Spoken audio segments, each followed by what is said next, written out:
Prime Minister prepares a bonfire of EU laws to boost poll numbers. A very good morning to you. It's 6 o'clock on Monday, the 30th of May. This is Breakfast on GB News with a returned Stephen and sitting in today, me, Rosie. Here's what's leading at the news this morning. The Prime Minister is expected to axe dozens of EU laws this year, reportedly in a bid to boost poll ratings and showcase the opportunities presented by Brexit. Elsewhere, millions of us in the UK have been warned of power cuts as the war in Ukraine continues. The government's worst-case scenario predicts widespread gas shortages, leading to electricity rationing for up to 6 million homes. It comes as an agent of Russia's FSB security service claims doctors have given Vladimir Putin 3 years to live because of a severe form of rapidly progressing cancer. And a record 12 million people are going to celebrate Jubilee with street parties this week, with more than 200,000 special lunches set to take place. Well, the numbers have already exceeded the figures for the Diamond Jubilee, of course, a decade ago. Lovely. Let us know what you're planning. Would absolutely love to know, just to give me a few ideas, to be honest. Drop us a line, gbviews@gbnews.uk, or you can tweet us @gbnews. You can also subscribe to GB News on YouTube to make sure you get all the latest on the big stories. Make sure you don't miss any of it.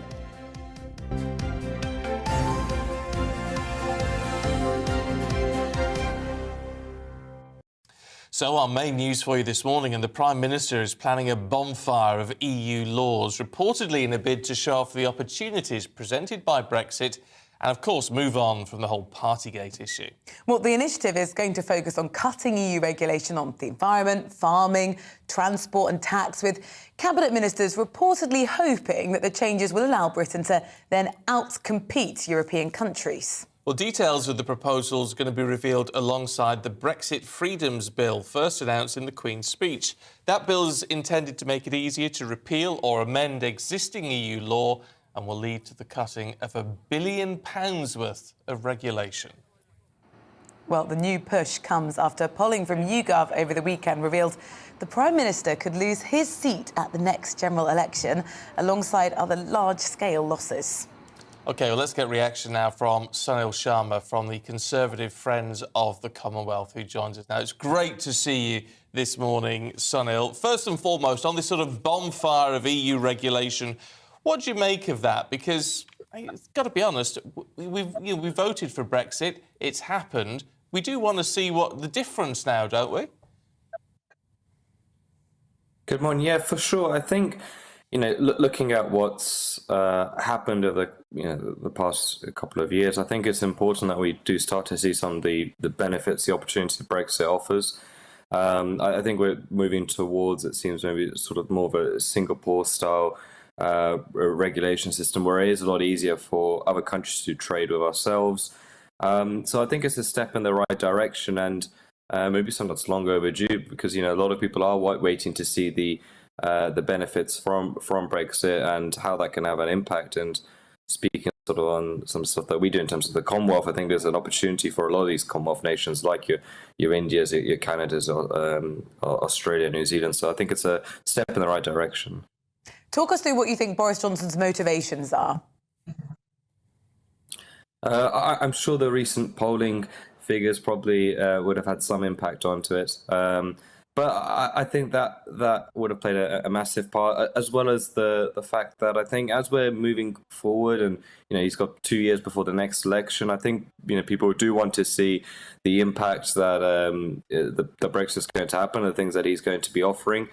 I think it works quite well with the general. I think that this week, in terms of the Queen Platinum Jubilee, maybe he's looking at this as an opportunity to really kickstart a new kind of phase post Partygate, and I think all these sort of factors definitely play a role in him deciding to make this decision now in terms of axing the EU regulation. I'm sure it's been something that's been in the pipeline. I'm sure it's something that they've been working on for quite some time, and I think it's good to see that it's finally coming into some fruition. Right, what do you make of this £1 billion price tag? So they reckon we'll save £1 billion in sort of regulation costs. Now, of course, at the moment, when we need all the money we can get hold of, I mean, that could be a very useful amount, couldn't it? Yeah, I think the sum of money sounds great. I think I look in terms of more the opportunity it can bring by removing this red tape. We've seen, how much difficulty it is to trade with the European Union, even since we've left. The Canada deal took over 7 years. It's it can be a very difficult block for countries to deal with. So I think it's great that we're saving that £1 billion, but I think in terms of opportunity, I think that's where we'll see the greater return and a greater opportunity, because the EU is known for its red tape, is known for its difficulty in regulation, in onboarding other countries to do trade, and not just trade when it comes to other factors as well. So I think although the £1 billion is great with what's going on in terms of cost of living crisis, I think it has really good opportunity in terms of the money it can generate from removing the red tape. There is certainly a lot of opportunity. Where do you think there might be danger zones in very quickly changing lots of legislation? I think on existing partnerships, on existing agreements, I think there is still a massive push from a lot of companies, a lot of organizations that would like us to stay as tight and as close as possible with the European Union. And you'd hope that doesn't have a further negative impact on what's going on in terms of the cost of living crisis. So I think in terms of a lot of lobbying firms, I think you may see some difficulties there, who will look at this as something that they won't be too keen for. So I think that will be a bit of a difficult period. And or potentially with sort of some of these more Remain places, as we kind of, I think as people hit the realization, if they haven't already, that there's almost no going back from what happened in terms of the referendum. So I think these are all going to be sort of areas of concern. But I think in general it's a progressive move. It's a forward move. I think a lot of people probably would have hoped it happened sooner, especially when it comes to dealing with other countries in agreeing with trade deals and being able to establish sort of closer ties. So I think some of the issues for sure I envisage. Probably there'll be quite a few lobbying firms and quite a few companies that won't be too pleased with the changes in the regulation. Look, what do you make of this polling information about Boris Johnson's constituency, saying, as the figures stand at the moment, he could lose his seat when there is the next general election? I mean, look, there's going to be an uprising of feeling against the Prime Minister. There's going to be a lot of focus on trying to get him out of his seat. That's how it works in general elections. But, I mean, it's several years away. It seems a bit daft in a way to be looking at that sort of data at this stage. Agreed. I think, looking where he's based in terms of Uxbridge, just, classified as London, I think Conservatives generally, as we saw in the local elections, are going to struggle in London, and they have been. And I think you're completely right in terms of saying 2 years away is such a long time in politics. And I think for all of some of the issues Boris has had, one of the things he is very effective at, and he's shown this with his back-to-back mayor wins and the 2019 election, he is generally pretty good at winning elections. I think that's the question of him in terms of us in governance, in terms of leading a country as a prime minister, is very different from winning elections, which is something that he generally has been very strong at. I think 2 years is such a long time to really make these kind of assertions. I think he has a very long time in terms of being able to build up some of the trust that he's lost from Partygate. There'll be a lot of people, I think, that won't move on for it. But I think the bigger challenge is the cost of living crisis. This is something that affects pretty much every single person. So that's why I would be judging, I think, his performance a lot more in the coming year or two. How much of this do you think is just sort of mid-term dissatisfaction? I think you can definitely attribute quite a lot of that to the midterm sort of dissatisfaction. I think there's no doubt Partygate has had an impact. I think going forward, this is where I think he will be tested.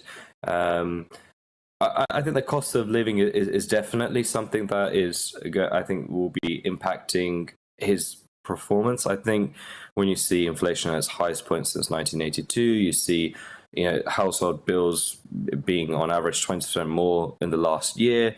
I think when it's affecting each and every single person like this, I think these are the things that will really affect him. I think the Ukraine situation, I think, will actually help him in the sense of, I think it shows him as a sort of strong leader. So I do think some of it is the sort of midterm 2-year kind of slump that you expect, and considering what's happened and some of the criticism got, being 2 to 3 points behind, I don't think is really that catastrophic or is really massive alarm bells. That said, I think the thing that will really, I think, ultimately decide how much that changes will be what's going on now in terms of the living crisis. I don't see Partygate really continuing to have much of an impact. I feel like that sort of impact has happened. And I think now going forward, it's what kind of alternative Labour can actually show. What does a Labour what does a Labour in power look like? I don't think they've really come across yet, and really probably done enough to really hurt Boris Johnson. I think for him it's this rebuilding kind of this phase, and I think this is something that he enjoys, to be honest. I think this is where he kind of almost revels in that kind of underdog kind of mentality. Okay, Sunil Sharma from the Conservative Friends of the Commonwealth. Thank you very much indeed. Good to talk to you this morning. Thank you. Likewise. That's 12 minutes past 6. Let's turn our attention to international news. And an agent for Russia's security service, the FSB, has claimed that President Putin has 3 years to live due to a severe form of rapidly progressing cancer. Well, let's talk now to Taras Koutsio, author of Putin's War Against Ukraine, Revolution, Nationalism and Crime. Good to see you this morning. Look, there's been lots of speculation about Putin's health. Can we take any of it seriously?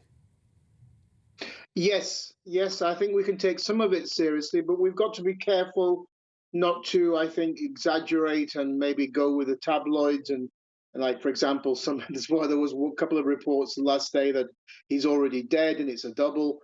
There's obviously some smoke there's no smoke without fire, and there's something going on. He certainly looks very different. His face is far more puffed up since it was, say, in 2014 when Russia invaded and annexed Crimea. So there's something going on with his health. And I don't think we're going to see Putin with no shirt on doing the macho show on the back of a horse anytime soon. So he certainly is a different Putin from, shall we say, 8 years ago. And that, I think, is impacting upon his foreign and aggressive policies. He is actually doing, and his mentality and how that might be impacted by his physical well-being. Well, he for the last 10 years, when he came back as president in 2012, and he's always believed that he's going to enter Russian history as this so-called gatherer of Russian lands. By Russian lands, he means here Ukraine, Belarus, and Russia, the Eastern Slavic three countries which were the core of the former Soviet Union. And he's done that with Crimea and Belarus. They're already in his pocket. So Ukraine's the big prize, particularly because of its importance historically to Russian nationalists. And I think that where the health factor impacts is that if he believes that he hasn't got much time left on Earth, and I think he probably does think that, irrespective of what he's got, we don't know for sure, then that's going to force him to act maybe sooner and more from the heart than from the head, shall we say, than he would have normally done so. And that certainly looks like that was the case here. There was no real reason for this sort of, Ukraine crisis, international crisis that began in November of last year, and no real reason, no real major crisis inside Ukraine that could have provoked an invasion in February. So there has to be other factors, and I think these other factors are the state of mind of Vladimir Putin. He thinks he has to get Ukraine back before he goes down there to hell. I mean, it's an interesting point that he is obsessed. We know he's obsessed with his legacy in all of this. It's interesting to try to work out what could happen after Putin, whether someone is going to try and continue what he's set in motion, or whether everyone else is looking at this saying, actually, as soon as he's gone, we need to start rowing back. Well, there's no honor amongst thieves, and that certainly is going to be the case in Russia. Russia's a mafia state. I mean, it's not just a question of corruption. It's a complete mafia state that has been created under Putin. And therefore, there's going to be a lot of people angling to sort of grab rewards if Putin goes. Putin can't leave office. If he leaves office, he'll be either killed or put in jail. I mean, that's the problem of the system he's created. That means he's going to literally leave office in a box. And after him, the predictions pretty much across the board of every expert is that Russia's going to suffer some kind of violent civil war, and particularly amongst the elites, as to who's going to take over.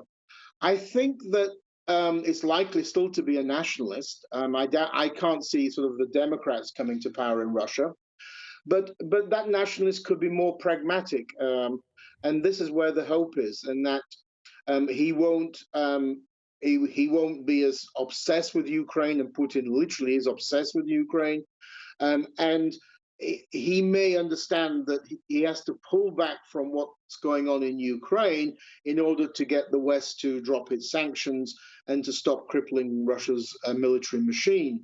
So that would be the hope, but it would come after probably bloodshed. I mean, I don't see how this can be a bloodless sort of transition. I mean, Putin doesn't have any sons that, he can't do the sort of the North Korean or other countries, or Syrian variant where he just transfers power to his son. He hasn't got any. It's going to be interesting, isn't it? Look, Tarios Koutsio, good to talk to you this morning. Thank you. The weather looks nice in York there. It's always lovely in God's own country. Always lovely, particularly in York. Yes. Yeah, fair enough. Can't argue with that. Tarios, thank you very much indeed. Love to know what the weather's like where you are today. We've got a full forecast heading away in a couple of minutes, but it has been quite nice weather, hasn't it? It's been quite nice here. It's been a bit nicer where you've been. Yeah, I've been in Italy. I've been in Milan and then Rome, where it was Scotchio. And celebrating. Celebrating. It was my honeymoon. Yeah, we missed you desperately here. You did not. We did. People were saying, "Where's Stephen? Where's Stephen?" It's like, I think he's got, just for this week, bigger and better things to be getting on with. Yeah, to be fair, I did. It was lovely. It was lovely. And the day went off with no mishaps. No, it was fine. It was fine. Oh, there you go. That is very unusual to have no mishaps. hiccups, no stress on the day. No, it was all good. Now, so, if you're on the radio, you're missing that, but it's a picture of the moment with the Reverend Canon Ruth Crossley, who did our blessing, and it was lovely. It was lovely, absolutely lovely. Potentially a hiccup getting on your honeymoon. Oh, do you know what? Because I know there's been so many problems, hasn't there, with the flights. It was a concern.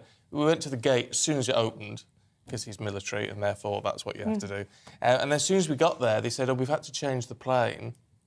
We need to lose 36 passengers. So either volunteer, you got 500 quid, I think, if you volunteered, or it was first come, first served. So thank heavens we're at the front of the queue. Imagine if you're waiting to go away. If it was like your iced latte or something that meant you missed your flight. Can you imagine?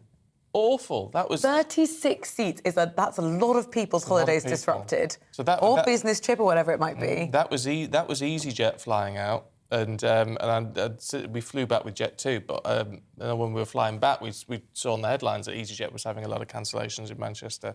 So I don't know what's going on there.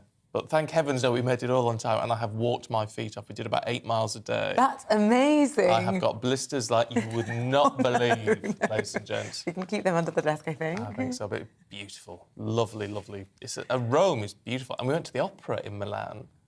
Never been to an opera before. Okay. It's not the sort of thing, I'm not an opera buff or anything like that. But we went to La Scala, saw an opera, and it was amazing. I mean, the performances, the music, I mean, the vocals, just amazing. It was a lovely thing to do.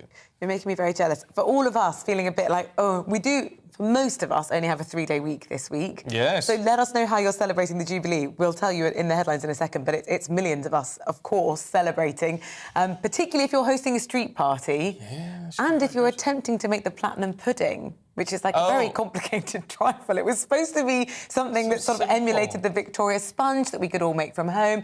This is going to take a little bit longer, I think. Yeah, I don't understand that. And also, trifle doesn't seem... I thought we were going to have something just a bit more cakey.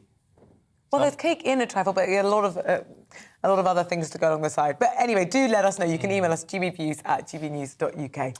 It is 20 minutes past 6. Let's bring you up to date with some of the other headlines for you. And the Culture Secretary calling for an investigation into the violent clashes that took place during the Champions League final in Paris at the weekend. Nadine Dorries says it's in everyone's interest to learn lessons after French police fired tear gas at some Liverpool fans. Sainsbury's are going to invest more than £500 million into lower pricing by March of next year as part of a long-term plan focused on offsetting rising costs. Well, the boss of the grocery chain says they will continue to pump in funds over the rest of the year as shoppers become increasingly concerned about their finances. Drivers are being warned to expect long delays on popular routes during the Queen's Platinum Jubilee weekend. The RAC reckons that about 20 million journeys are planned between Wednesday and Sunday.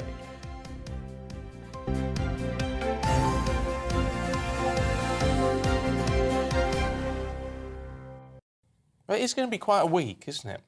There is a lot to celebrate, actually, and I think... I mean, lovely. As I was driving through from north to south yesterday, the number of places with flags and bunting everywhere was really nice. There's real rife excitement. I had some friends who I used to live in France who were coming to visit London for the weekend, and they said, "Oh, of course we'll go to see, changing of the guard." I said, "When did you last do this?" And I was like, "This is something you kind of only really do when you've got international friends or tourists visiting." But we did that, and it really, the Jubilee atmosphere is ripe and rife and exciting. Loads of sort of scaffolding and lights going up and seating all around Horse Guards Parade, because, of course, Platinum Jubilee celebrations are set to begin this week. 12 million people, you're probably one of them, expected to join in the festivities across the country. Oh, quite right too. Now, to commemorate the occasion, outstanding charities and community groups will be presented with the Queen's Award for Voluntary Service, the highest award that a voluntary group can get in the UK. Well, our reporter Anna Riley caught up with one previous winner in Yorkshire to hear what the award meant to them. The Basement Recovery Project in Calderdale helps people struggling with alcohol and substance abuse. To recognise their efforts, the charity was awarded the 2021 Queen's Award for Voluntary Service. All the staff and volunteers have at one time battled addiction issues. Alan Burton is one of them and was honoured to get the Queen's Award. The Royal Stamp of Approval for the volunteers, it shows that you're a worthwhile person. When you come through the doors for the first time here, a lot of us are broken. You're down, you don't feel good about yourself, low self-esteem, low self-worth. Even what's the point of being here? And it shows that through changing and growing, we are worthwhile people, we're valuable people, and we can give back, we can give something worthwhile back and help people. And I think, when it comes from Buckingham Palace, then I don't think you get any better stamp than that. Alan sought help from the Basement Project 6 years ago after his addiction led to his marriage breaking down and him losing his job and home. He felt suicidal and considered turning to crime. Addiction's on the inside. It doesn't matter if you're a street user or if you're affluent with a good job, educated, money. It doesn't pick and choose. Addiction can affect everybody. And what we need to realise is that what you see on the outside is a facade. The person, nobody wakes up and says, I want to be an alcoholic, I want to be a drug addict, I want to be homeless, I want to suffer from mental health. There is something that's happened in life to drive that person there, and it's taking the time to get to know the person on the inside rather than what you see on the outside. Damien Johnson volunteers as a fitness coach at the charity and received support after he was sent to prison. I ended up going to prison at 37 years old. I've been avoided it for my whole life somehow. And that was the trigger that made me realise I need to make some changes. I'm getting to a point in my life now where I can't start the cycle of in and out of prison at my age. So that's when I looked towards recovery services. I was desperate, I needed help, I needed to make changes. And by coming to Basement Recovery Project, it just started the first, it was the first step of the journey. And it's not been easy, it's taken me a while to get to where I am now. But I haven't used drugs or alcohol for 6 months now. You know, so something's worked, something's clicked, and I'm so glad that I did it.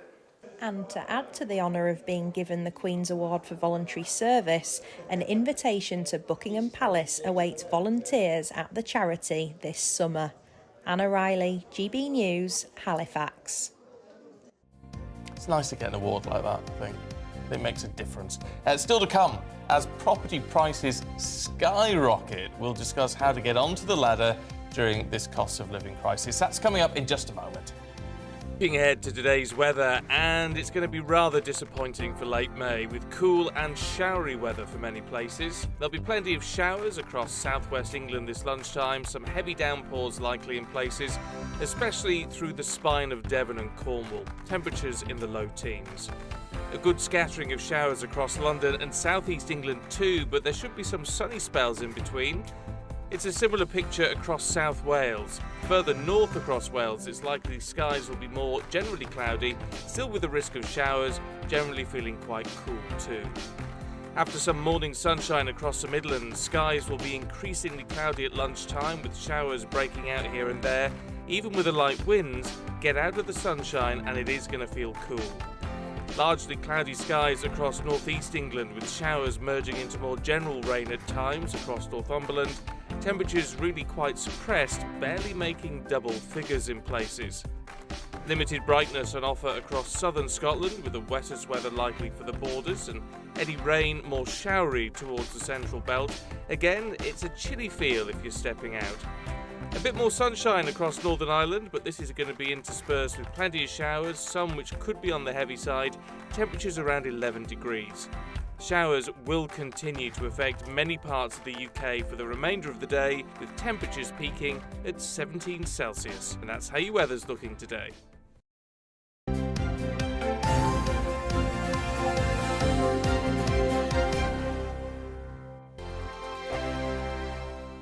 We are GB News. We're right across this great nation. On TV, on radio, on digital. Absolutely everywhere. We don't talk down to you. We embrace all voices. With honest and civilised conversation. We're not part of the establishment. We're one of you. And we're only getting started. Join us on GB News, the People's Channel. Britain's news channel. Every morning from 6 o'clock, we'll wake you up with GB News Breakfast with all the stories you didn't know from the night before. So whether it's serious news, entertainment, or your own views from all over our great nation, we're here to kick off your day with a smile. And the national media should be reflecting and reporting what's happening here. You will notice the northwestern accents. Whether you're with us on TV, radio, or online, every morning, it's breakfast from 6 a.m. Hope you can join us. Join us for Ministry of Defence, the comedy panel show that's just like the news, in that the left fights the right and it doesn't really seem to matter who wins. We cover the big stories. It was in fact a troop of baboons and not angry vegans. I like that. And the really important stories. Fat naked cow gets stuck in swimming pool. It's a headline in a lot of local newspapers. Yeah. We're on the same team, Nick. Yeah, but I'm just helping you. Join us for Ministry of Defence, Saturday nights, 8 o'clock on GB News. I'm Dan Wootton. Join me Monday to Thursday from 9 to 11 for the feistiest and most fun news debate on TV, where free speech reigns. I'll bring you a sharp take on the day's biggest stories, bombshell newsmaker interviews, and A-list guests. And I guarantee you, no spin, no bias, no censorship, and no reason to go to bed. That's Dan Wootton tonight, Monday to Thursdays from 9 on GB News.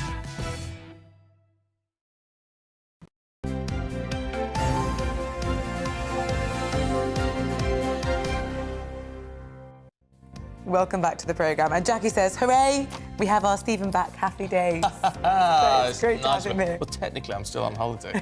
But there you go. Who cares? Not this morning. Who cares? Well, at 6:30, let's tell you what's coming up on the programme today. We're going to be live and on your doorstep from the New Forest to find out how the residents there are planning to celebrate the Queen's Platinum Jubilee. That's at 6:45. Don't miss that. And speaking of the Jubilee, the royal commentator Robert Jobson will be here at 7:15. He's going to be telling us about Meghan and Harry's return to the UK as the Queen prepares to meet Lilibet for the first time. Well, you can join in any of our discussions. Email us, just like Jackie did, at gbviews@gbnews.uk, or you can drop us a tweet too at gbnews.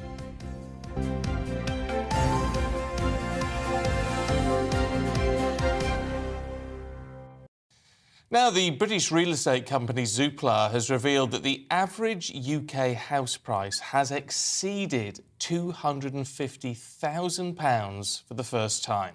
What does this actually mean for many people who are keen, maybe desperate to get onto the property ladder?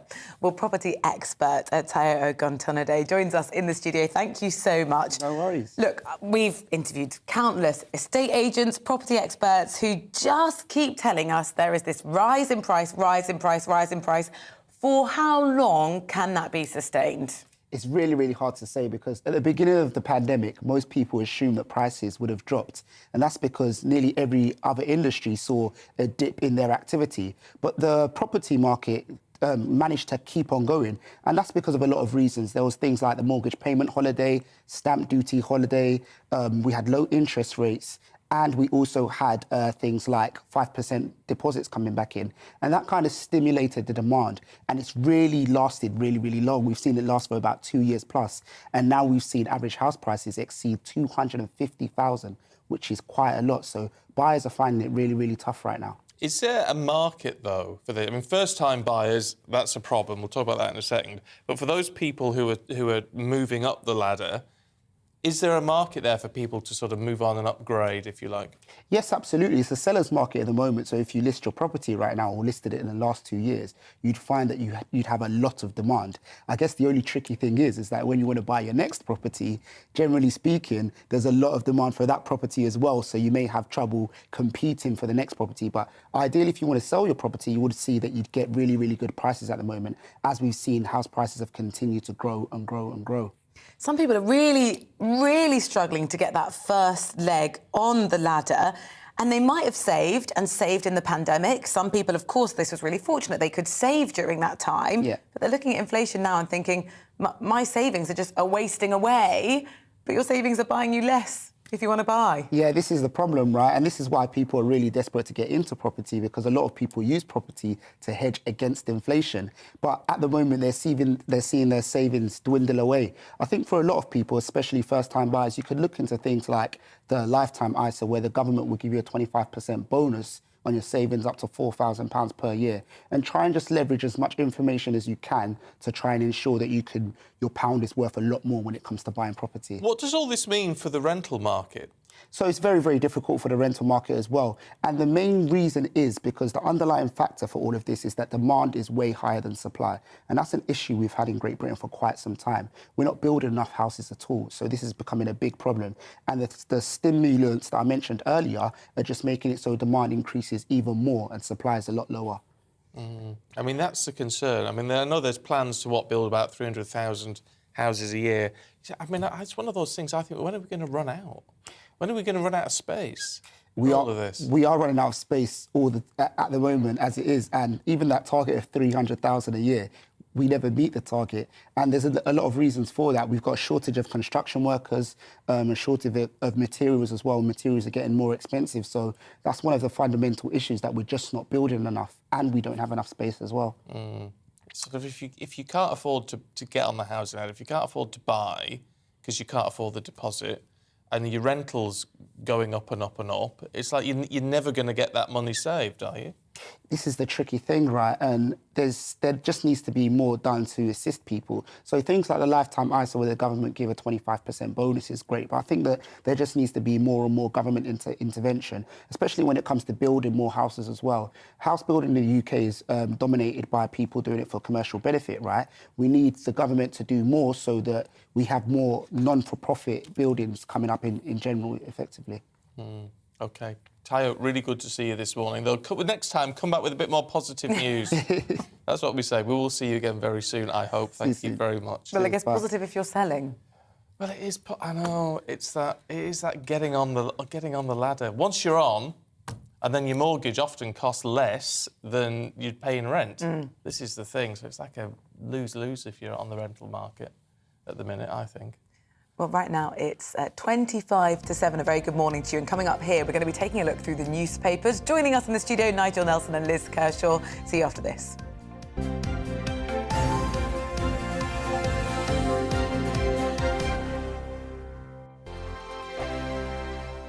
We are GB News. We're right across this great nation. On TV, on radio, on digital. Absolutely everywhere. We don't talk down to you. we embrace all voices.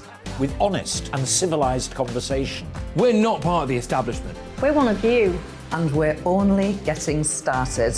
Join us on GB News, The People's Channel. Britain's news channel.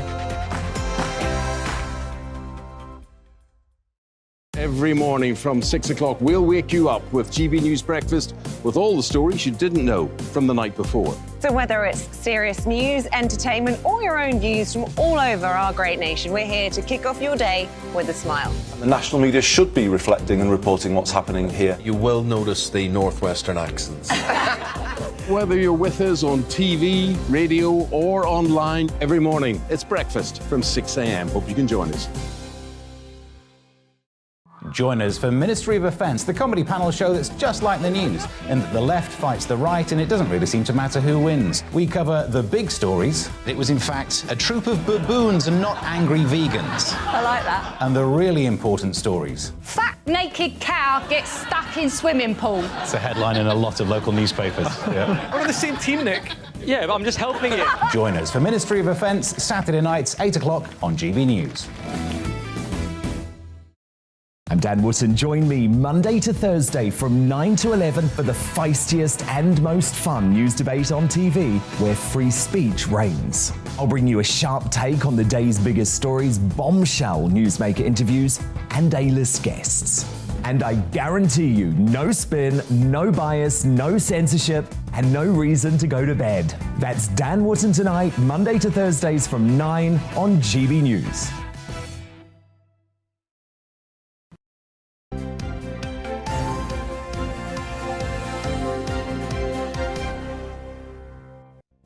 It is 6:37 morning to you. This is Breakfast on GB News with Stephen and Rosie on your TV, online, and of course on your radio as well if you're driving about and listening to us. Very, very good morning to you. Let's bring you up to date with what's happening today on probably for you a 3-day week. Well, the Culture Secretary is calling for an investigation now into the violent clashes that took place during the Champions League final in Paris at the weekend. A little later, we're going to speak to a fan who was there. Well, Nadine Dorris says it's in everyone's interest to learn lessons after French police fired tear gas at some Liverpool fans.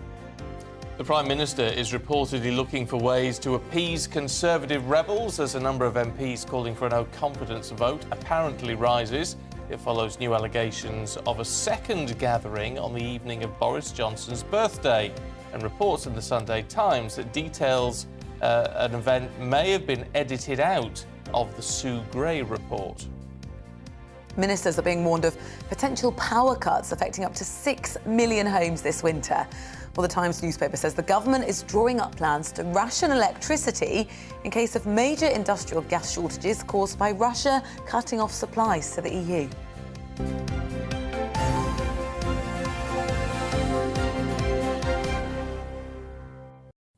Well, let's go through the newspapers for you now with the political editor of the Sunday Mirror, Mr. Nigel Nelson, and the broadcaster, Miss Liz Kershaw. Good morning to you both. It's good to see you. And Liz, I know you, in the Times, you spotted that power cut story that we just mentioned there.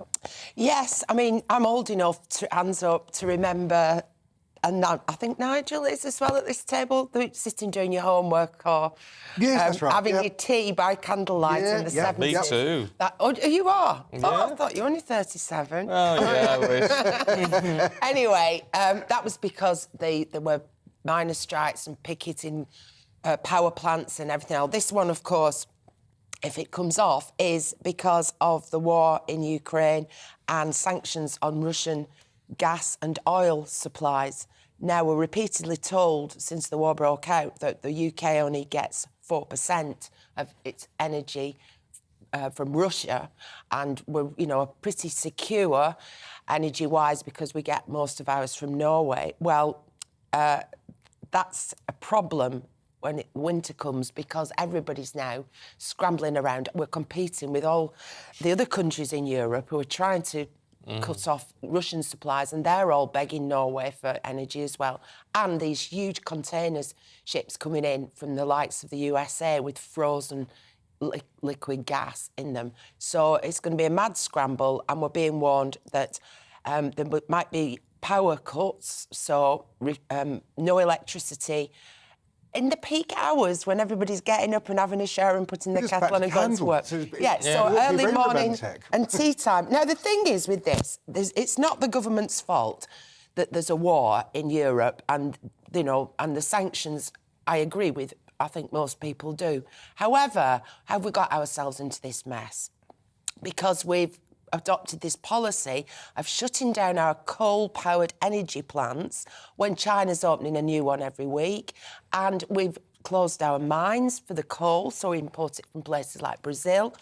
And also, we've closed down gas storage centres because they were thought to be uneconomic and not needed, so we can't even get the gas in the summer and store it up for the winter. We've also decommissioned our nuclear power plants, and there's now moves afoot from the business sector, etc., to try and persuade these nuclear power plants who should be running down, like Sizewell in Somerset, to keep going longer. It's a complete mess. There's been no forethought towards this country's energy security, and we're all going to find ourselves in a right mess this winter. That's certainly the worst case scenario, isn't it? The beginning of next year, for about a month at those real peak times, so morning and evenings, there might have to be rationing. Nigel, what kind of policies we've talked about there, extending opening hours and, delaying the closure of some of those plants. What other strategies are the government actually looking at to try and mitigate against this? Well, I mean, it will mean coal power stations have to keep going. And obviously, we have a real problem here because on one hand, we're trying to get to net zero. Let's close down fossil fuels, and then Ukraine comes up and changes the whole perspective. So, yes, it could well mean that, as Liz says, we're talking about keeping coal-fired power stations going longer than we intended. We have got new nuclear power stations coming online, but probably not for a while. I think we're going to have to bear the burden of Ukraine for quite some time. And also, the other problem, and probably a greater problem, is food shortages, especially in places like Africa, because the Ukraine grain harvest is not getting out. It's interesting, though, isn't it? Because you mentioned, candles. Oh, we have to get the candles out. Yeah. And part of me initially thought, well, we've managed it before, we'll manage it again. The difference is now, though, our economy is so much driven by what happens online that actually we need people working from home. That's going to be the real problem, because, obviously, if you have no electricity, all our computers are going to disappear. Can you imagine what would have happened if we'd had the pandemic before we had online and computers? The pandemic would have absolutely destroyed this country. You're all right, Stephen. Being my neighbour, yes. I'm building up. I've been preparing now for off-grid for a few months. Have you? So I've got my well in the garden, as you know. Yes. I've log piled. I've planted potatoes. Oh. I've got a wind-up radio. I've got candles. So, so everyone's to live with, I think. No, because I'm not being clever clogsy about it, but I kind of, looking at the news and looking at the way things were going, I kind of thought to myself, we might actually have to look out for ourselves here and not rely on the grid for power and everything, because even water, it only takes a hacker to hack into the I'm really doom and gloom. You are doom and gloom. I'm trying to be practical and helpful. Well, I'll tell you what, Liz is preparing her logs to burn, Nigel. According to the Eye, the Prime Minister's just going to keep warm by a bonfire of EU rules and regulations. Yep, this was always, I like what you did there. This was always promised. I thought that Liz and I had given up talking Brexit years ago, but here you go. These are all the various EU laws that we plan to get rid of. All sounds terribly good, except for the way that they're going to do it. So what happened was that when we left the EU, we put all EU law into domestic law, and the idea was we'd get rid of them one by one after that. Now Boris Johnson wants to go quicker with this, and so he's going to use what's called statutory instruments, which means that ministers say, well, get rid of that law, get rid of this law, and it's not debated in Parliament. So the idea that MPs would get rid of laws gradually and decide which ones we needed to keep, which ones to get rid of, that goes out the window. And that's the worrying bit. The whole thing is that, yes, get rid of them, but look at them one by one to make sure you're not losing something that's really important, like to do with workers' rights, for instance. You think the principle is good, but the process is wrong? Yeah, basically. The once Brexit had happened, totally understand that the whole point of Brexit is sovereignty. We want to get rid of EU laws that don't work for this country. But let's study the ones that do work. And if you just start chucking them away, you could be throwing out babies with bathwater, effectively. So much better that you take the process a bit slower and let MPs scrutinise it. Liz? Well, it should always be democratic, and it should be a government, as opposed to Parliament, the government should not be so powerful. It should be accountable. So, yeah, I agree with that. You can't just sit in the number 10 Cabinet Office and go, oh, I'm going to scrap that law, I'm going to scrap that law, if they've all been agreed by 650 MPs in the House of Lords in the first place. Oh, well, let us know what you think about that one. GBviews at gbnews.uk. Sticking with the Brexit theme, Elizabeth, graduate schemes. We're going to try and get more top graduates into the UK post-Brexit.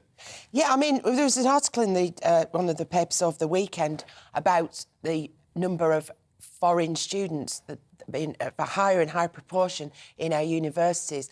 And universities are like businesses now, aren't they? And so it's much more lucrative to have foreign students. So that's been an ongoing trend for the last 10, 15 years, especially in the Russell Group universities, which includes Oxford, Cambridge, Warwick, Leeds, Bristol, those kinds of places, and one of which I went to. But this is to make... What's the matter? No, you always have to drop that in. Well, you know, a bit competitive, aren't we? Anyway, the new plan is that at a stroke now, because of Brexit, I didn't know that this couldn't happen before. We can now attract the brightest graduates from places like Yale, Harvard, Massachusetts Institute of Technology. They can come and work here now on a visa, special visa, 2 or 3 years, and this is to fire up the British economy, to import talent. I mean, it has been really hard I've got an American friend who's legitimately married to a UK citizen, and the hoops that he had to go through to remain in this country, even when married. So, yeah, I'm all for that. Yeah. You know, so Todd's with what Nigel probably thinks of Brexiteers. Oh, immigration. Ooh.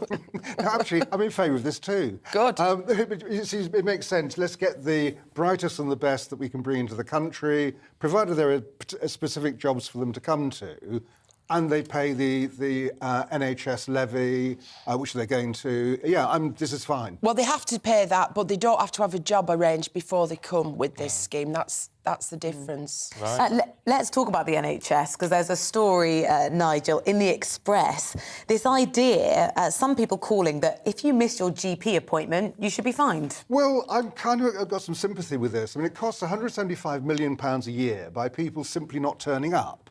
And so what you do need is some kind of system to ensure that people do. Now, it may be you try and do a fine, which is what the suggestion in the Express is, What goes against that is who collects it? Do you ask the receptionist to fine you? It would actually be a difficult process. Or do you pay like a deposit for your appointment or something? Now, Rosie, you're onto something here. Okay. But, what I'd like to see is for people who actually pay for their prescriptions to pay a prescription charge to go and see your GP. So when you book in, you automatically pay that. It's not, it's not a huge amount of money, but a GP's appointment costs about £30. So it would give some money towards that. A lot of people would object to that on the basis the NHS is meant to be free at the point of use. In fact, it's only ever been free at the point of use for 3 years from its inception. So we do pay for things on the NHS. We pay for prescriptions, those people who do, dental treatment, eye tests and so on. So the idea of actually making a contribution to a GP visit seems like a good idea to me, and that would stop people thinking, oh, I'll just book and then I won't turn up. Except for the fact it's something like 90% of people, or 80%, it's a very, very high figure, don't pay for the prescriptions. Well, that's fine. That's what I'm talking about. They would then be... anybody who doesn't pay for prescriptions would be exempt from this. So it's not going to work, is it? Well, it works in the sense that it focuses your mind about the idea that you don't go around cancelling GP appointments. So it's partly a money-raising way for the NHS, but mostly to actually get this idea into people's heads that the NHS isn't free. If you don't turn up, if you don't do the things you're meant to, it costs the NHS money and other people will suffer. I think there'll be people at home furious because it's taken them 3 weeks to get their doctor's appointment. There are some people who can't be bothered to show up or don't cancel before they know they can't get it. I tried to get a doctor's appointment face-to-face with somebody, and in the end I had to go and present myself at the reception desk after they'd been trying for 5 months. Since Christmas, 5 months? to get a face-to-face, And the girl on the desk, I thought, this is really sad. I felt sorry for her. I said, I don't blame you. I just asked her a few questions. She said, we've got 3 doctors in this practice. On any one day, there's only one of them in. And I've only got 3 face-to-face appointments per week for all the patients on this practice.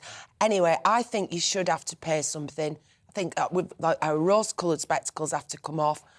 Let's start telling the truth about the NHS. You should have to pay for something. Somebody once said to me, if you go to a wedding, you've had one recently, and there's a free bar, people will just keep going up. At the end of the night, there'll be loads of half-drunk drinks on the table with fag ends in them. If they have to buy their drinks, they make sure they consume them. So I'd like to see a charge. I mean, it used to be €10 in Ireland, I think. Right. The very poorest wouldn't pay. If you know, I went to the doctor's first time in ages. Couldn't get to see a doctor, but I got a prescription, and I found out I didn't have to pay because I'm of a certain vintage now. I was so thrilled, but I thought this is ridiculous. It's interesting. I'd love to get your views on that. gbviews@gbnews.uk. We're out of time, but we will catch you two a little bit later on. Thanking you. Right now, it is coming up to 7 minutes to 7. It's time for On Your Doorstep. Southwest of England reporter Jeff Moody is in Lyndhurst Village in the New Forest this morning for us. Morning, Jeff. Good morning and welcome to the New Forest. Although, to be honest with you, it's anything but new. The forest was set up here, back in William the Conqueror's time, as a place where animals and humans can live harmoniously together.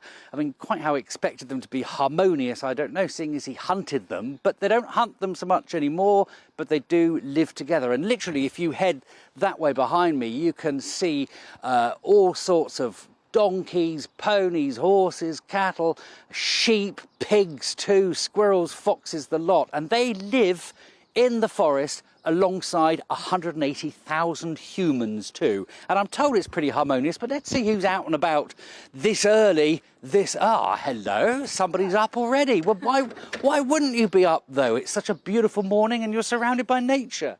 Absolutely. Tell us your name. You're live on GB News, in case you haven't worked that one out. My name's Zoe Ormerod. So what brings you to the New Forest? What do you like about it? What I really like about the forest is living with the animals around us all the time. It's a wonderful place to live. You're living with them all the time. I mean, absolutely, you do. I mean, I saw a deer out in the forest just almost right next to me last night. But there's also issues with that, isn't it? Because you have to look after the animals. You have to live harmoniously together. And humans and animals historically haven't lived together particularly well, have they? How do they manage that here? The way that we encourage all of the visitors and also us that live locally is to make sure that we're driving slowly and safely, protecting the animals that way, and also encouraging people not to feed them and not to pet them, let them roam as they need to. And of course, royal connections down here galore. William the Conqueror founded this place, so there must be a great atmosphere as we come up to the Jubilee. Absolutely, yeah. The village is thriving and looking forward to enjoying the long weekend all together. What do you think that does to us after 2 years of lockdown, hunkered down, worried about this, that and the other? What do you think it does to us as a nation to come together in the middle of summer and celebrate? I think it gives us all hope and joy. Hope and joy, the land of hope, joy and glory. That's what this is. Well, I'm going to be having a little wander around Lyndhurst for the next hour or two, seeing what I can find. There's a pub just across the road, so whether it's open at 6 o'clock or 7 o'clock in the morning, I don't know. But I will find out and I'll report back to you. Zoe, thank you very much. I'm going to let you get on with your day. Thank you. And thank you very much for talking to me. We're going to head off to another part of Lyndhurst. We'll see you in about an hour's time. Lovely stuff, Jeff. Thanks very much indeed. I've known Jeff for a long time, and if that pub is... If there's any movement of the curtains there, he'll be banging on the door till he gets a pint, won't you, Jeff? He's lost for words. Stay with us. We've got lots more to come, including on the cost of living crisis. We're going to be talking to our business and economics editor, Liam Halligan, after this. Looking ahead to today's weather, and it's going to be rather disappointing for late May, with cool and showery weather for many places. There'll be plenty of showers across southwest England this lunchtime, some heavy downpours likely in places, especially through the spine of Devon and Cornwall. Temperatures in the low teens. A good scattering of showers across London and southeast England too, but there should be some sunny spells in between. It's a similar picture across South Wales. Further north across Wales, it's likely skies will be more generally cloudy, still with the risk of showers, generally feeling quite cool too. After some morning sunshine across the Midlands, skies will be increasingly cloudy at lunchtime, with showers breaking out here and there. Even with the light winds, get out of the sunshine and it is going to feel cool. Largely cloudy skies across northeast England, with showers merging into more general rain at times across Northumberland. Temperatures really quite suppressed, barely making double figures in places. Limited brightness on offer across southern Scotland, with the wettest weather likely for the borders, and any rain more showery towards the central belt. Again, it's a chilly feel if you're stepping out. A bit more sunshine across Northern Ireland, but this is going to be interspersed with plenty of showers, some which could be on the heavy side, temperatures around 11 degrees. Showers will continue to affect many parts of the UK for the remainder of the day, with temperatures peaking at 17 Celsius. And that's how your weather's looking today.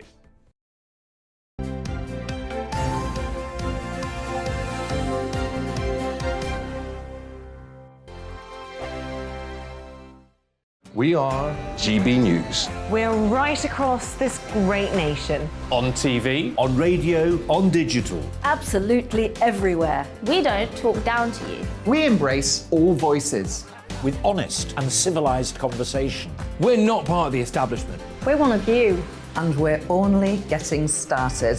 Join us on GB News, the People's Channel. Britain's news channel.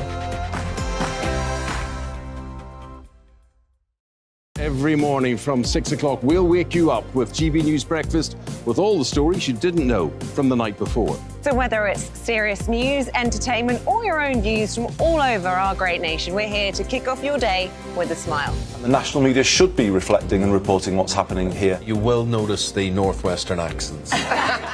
Whether you're with us on TV, radio, or online, every morning, it's breakfast from 6 a.m. Hope you can join us. Join us for Ministry of Offence, the comedy panel show that's just like the news, in that the left fights the right and it doesn't really seem to matter who wins. We cover the big stories. It was in fact a troop of baboons and not angry vegans. I like that. And the really important stories. Fat naked cow gets stuck in swimming pool. It's a headline in a lot of local newspapers. Yeah. We're on the same team, Nick. Yeah, but I'm just helping you. Join us for Ministry of Offence, Saturday nights, 8 o'clock on GB News. I'm Dan Wootton. Join me Monday to Thursday from 9 to 11 for the feistiest and most fun news debate on TV, where free speech reigns. I'll bring you a sharp take on the day's biggest stories, bombshell newsmaker interviews, and A-list guests. And I guarantee you, no spin, no bias, no censorship, and no reason to go to bed. That's Dan Wootton tonight, Monday to Thursdays from 9 on GB News.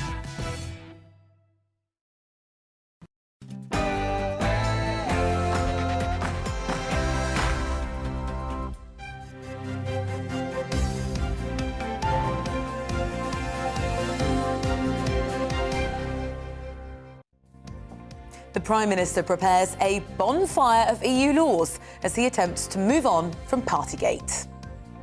Very good morning to you. It is 7 o'clock on Monday, May the 30th. This is Breakfast on GB News with Stephen and Rosie, and this is what we've got for you this morning. So the Prime Minister is expected to axe dozens of EU laws this year. Now, that's reportedly in a bid to try to boost his poll ratings and showcase the opportunities presented by Brexit. Elsewhere, millions of households in the UK have been warned of power cuts as the war in Ukraine continues. The government's worst-case scenario predicts widespread gas shortages, leading to electricity rationing for up to 6 million homes. The Culture Secretary's called for an investigation into the treatment of Liverpool football fans in Paris at the weekend. Well, French police fired tear gas into the crowds during the Champions League clash. And a record 12 million of us will celebrate Jubilee street parties this week, with more than 200,000 special lunches set to take place. The numbers already exceeding figures for the Diamond Jubilee a decade ago. You can join in any of our discussions by emailing us, gbviews@gbnews.uk. You can tweet us too @gbnews. And of course, you can subscribe to the GB News channel on YouTube to get all the latest on the big stories that everyone's talking about.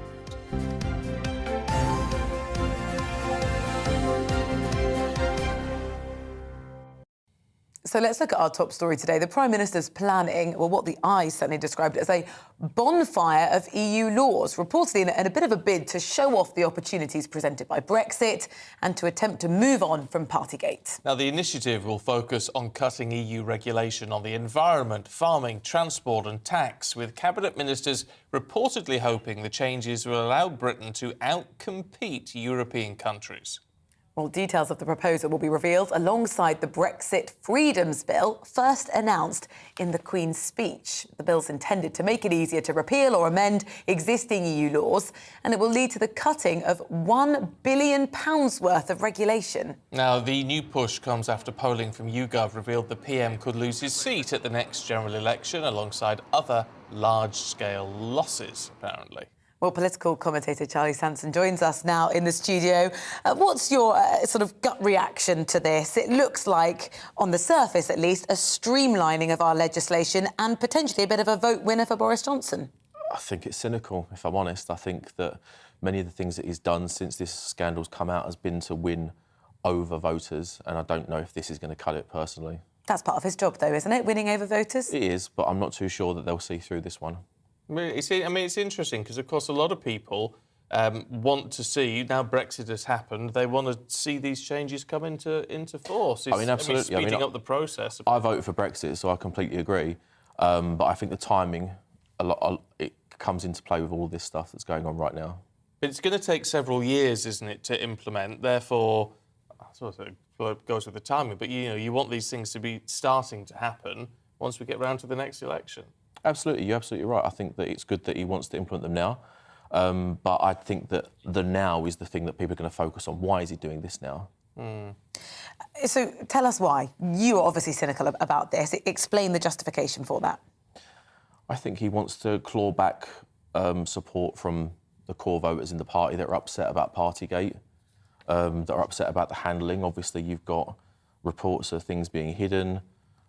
People are not entirely convinced by the report itself. I think this is just a way of kind of getting back some credibility that he might have lost over the last few weeks.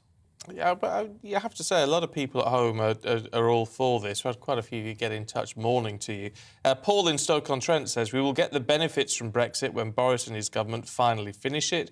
Jim says, yes, we voted to leave the EU, so it's right we scrap their laws. I mean, whether there's an underlying cynicism to this or not, people still want to see it happen. I think it's right that it should happen. I do believe it's right that it should happen, yeah. And the cost saving, some are suggesting this could be up to £1 billion. Well, that's great.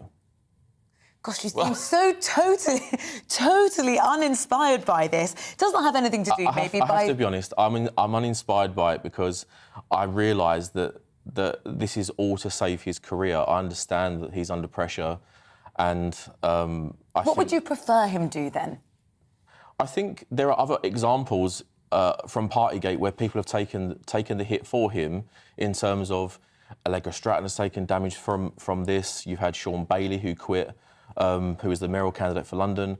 And I think that he should really step aside and make way for people that have integrity to run the party moving forward. Like who, though? I mean, that's part of the issue with this is that there's no clear alternative at the moment. I think if you look a little bit deeper and look towards the people that voted during the pandemic the last couple of years with their hearts and minds, you've got Steve Baker, you've got Andrew Rossendale out of Romford. I think both are very intelligent guys, well meaningful guys. Right. Oh, well. It sounds like you're saying that he's so tarnished by the report and the allegations of behaviour that came out over behaviour of parties at Downing Street that he's got no credibility going forward whatsoever. I think that the Conservative Party have a problem with what you said there about the obvious replacement. I don't think that they believe they can win future elections without him, which I think is why they keep him on.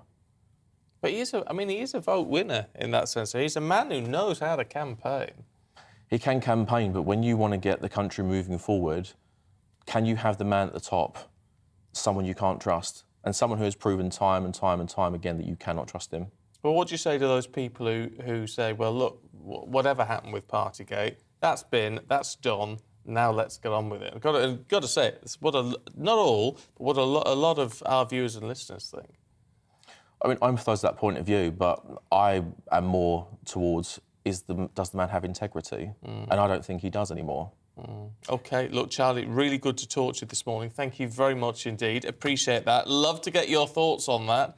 It is always an issue when we talk about the Prime Minister. Some people very, very pro the PM. Other people, like Charlie, think it's time to move on, time to have a change. Let us know what you think. gbviews@gbnews.uk.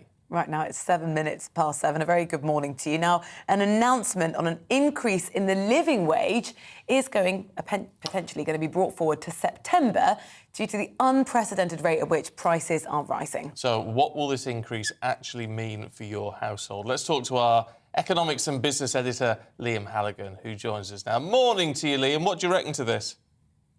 Morning, Stephen. Morning, Rosie. What's actually happening here is that the minimum wage went up to £9.90. That's the minimum wage paid by employees for lower income workers. About 5 million people across the UK are on the minimum wage. And of course, it's a little bit more in London. It's £11.05 in London.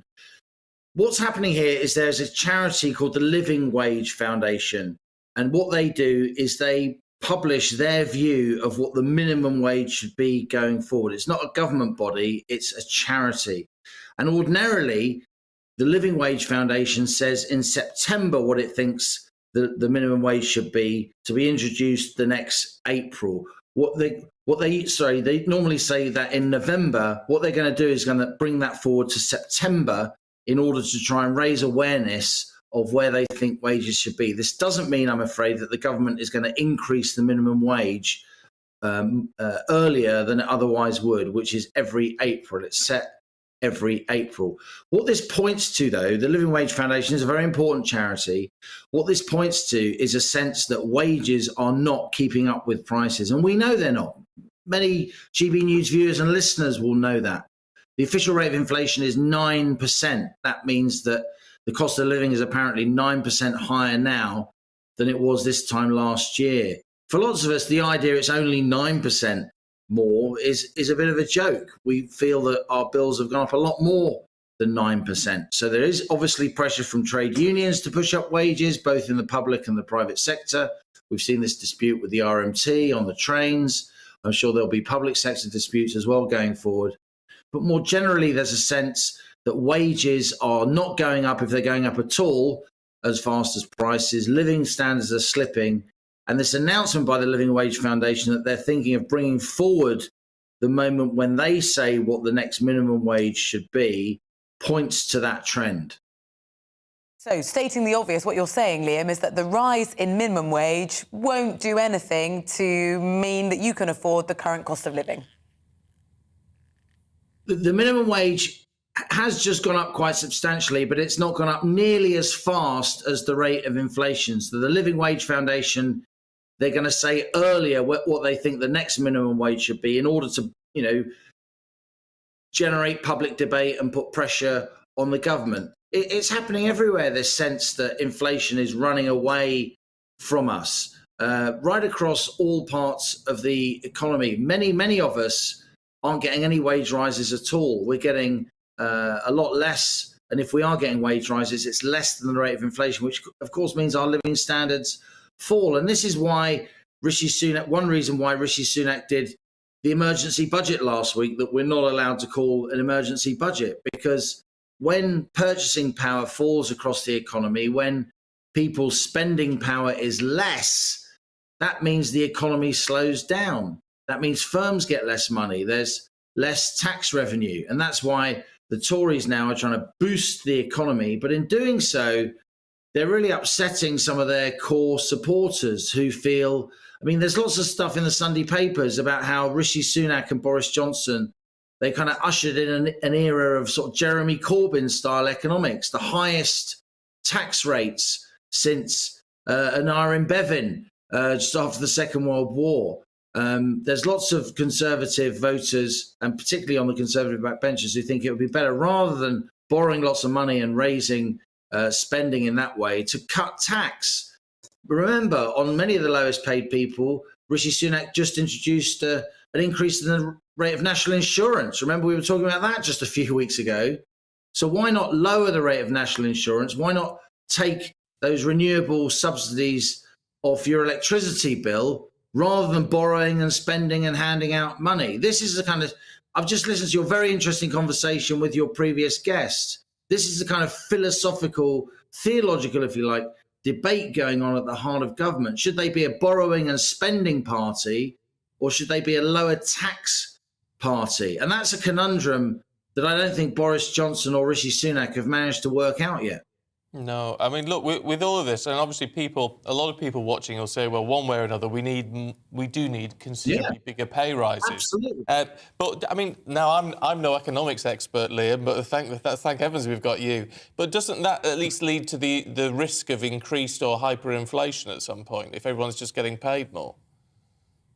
I wouldn't say hyperinflation. That we've got to be careful. Hyperinflation means like 25% inflation a month. But you're completely right in the thrust of your question, Stephen. There is definitely a danger when you are borrowing more money and even getting the Bank of England to create money for you. We've done a lot of that in recent years. A lot of the pandemic measures, the furlough scheme and so on, was basically paid for with newly created money. When you're creating money, borrowing money in order to give it away to the public, it can be inflationary. And this is the danger. If you're going down the giving money away route, then you can undermine the very measures to address the cost of living that you're imposing, because you'll just push up inflation and prices will go up in the shops faster than you can give money away. So what some people would say, and I've got a lot of sympathy for this, is tax people less, particularly tax people on lower incomes less. And this is the sense that's kind of going around at the moment in the aftermath of Rishi Sunak's statement. Yes, of course, something needs to happen to help people, not just on lower incomes, but people who thought they were comfortable before with their fuel bills, with the fact that they've got a lot less purchasing power than they had. So why not scrap those renewable subsidies that push your electricity bills up by 25%? Why not reverse those national insurance increases, which Rishi Sunak brought in controversially? Why not what we call raise the starting rate of income tax so you earn more money without it being taxed? What's the point in taxing people on lower incomes only to give them that tax back in benefits? It just makes no sense. Better if they just keep more of their own money in the first place.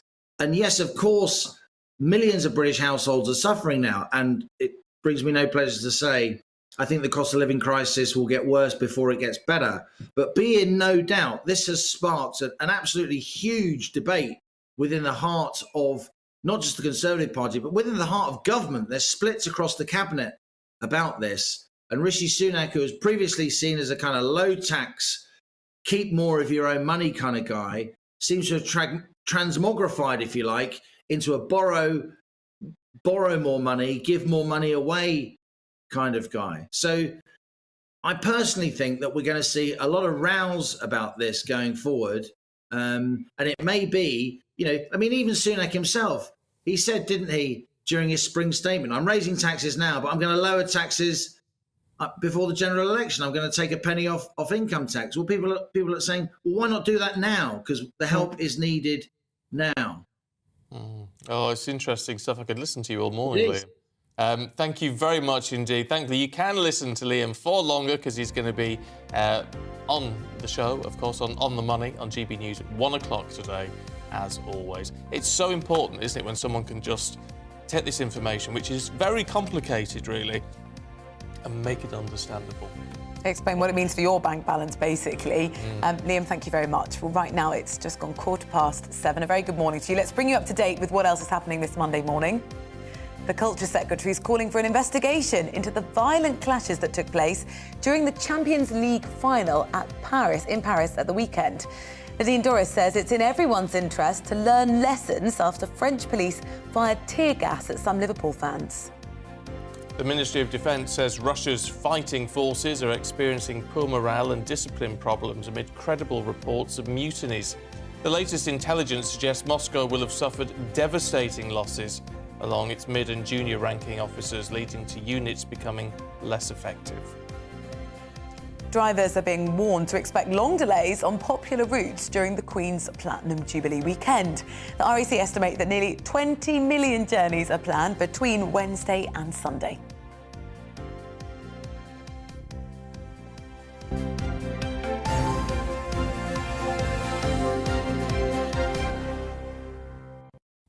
When it comes to the economy and things, we need someone with a crystal ball who can tell us what is going to happen over the next couple of years. And that, yes, who's that? That doesn't happen. Sadly, we can't do that. Perhaps we should get the fabulous Russell Grant. Oh. To I don't know if he can do anything like that. I don't know. But he's watching this morning. Morning to you, Russell.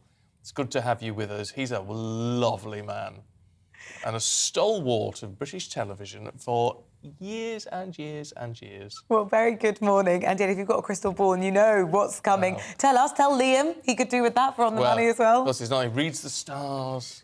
reads the stars. But it would be someone needs to have an idea what's going to happen coming up, doesn't it? It's scary, especially if you're trying to buy a house.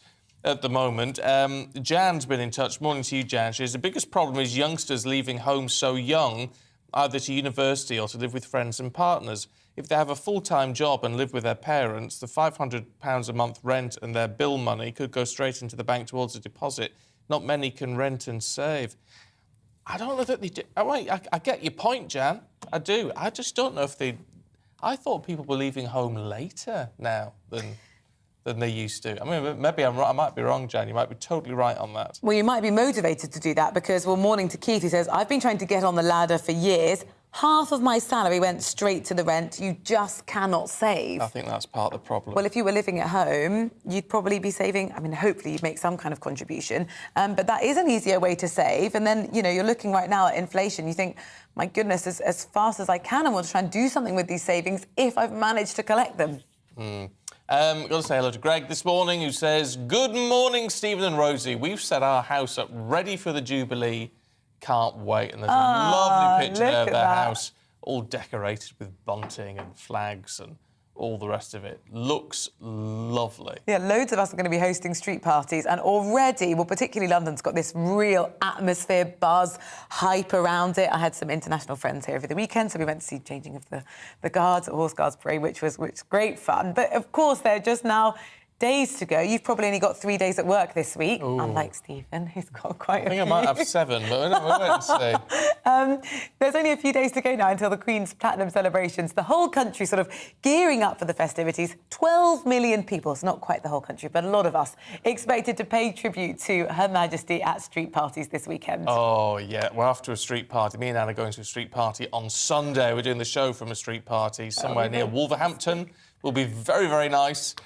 So I'm looking forward to that, because that's going to be my taste of a bit of royal celebration on Sunday. And sitting there at a trestle table with a paper tablecloth and a cup of tea, I will be a very happy man, let me tell you.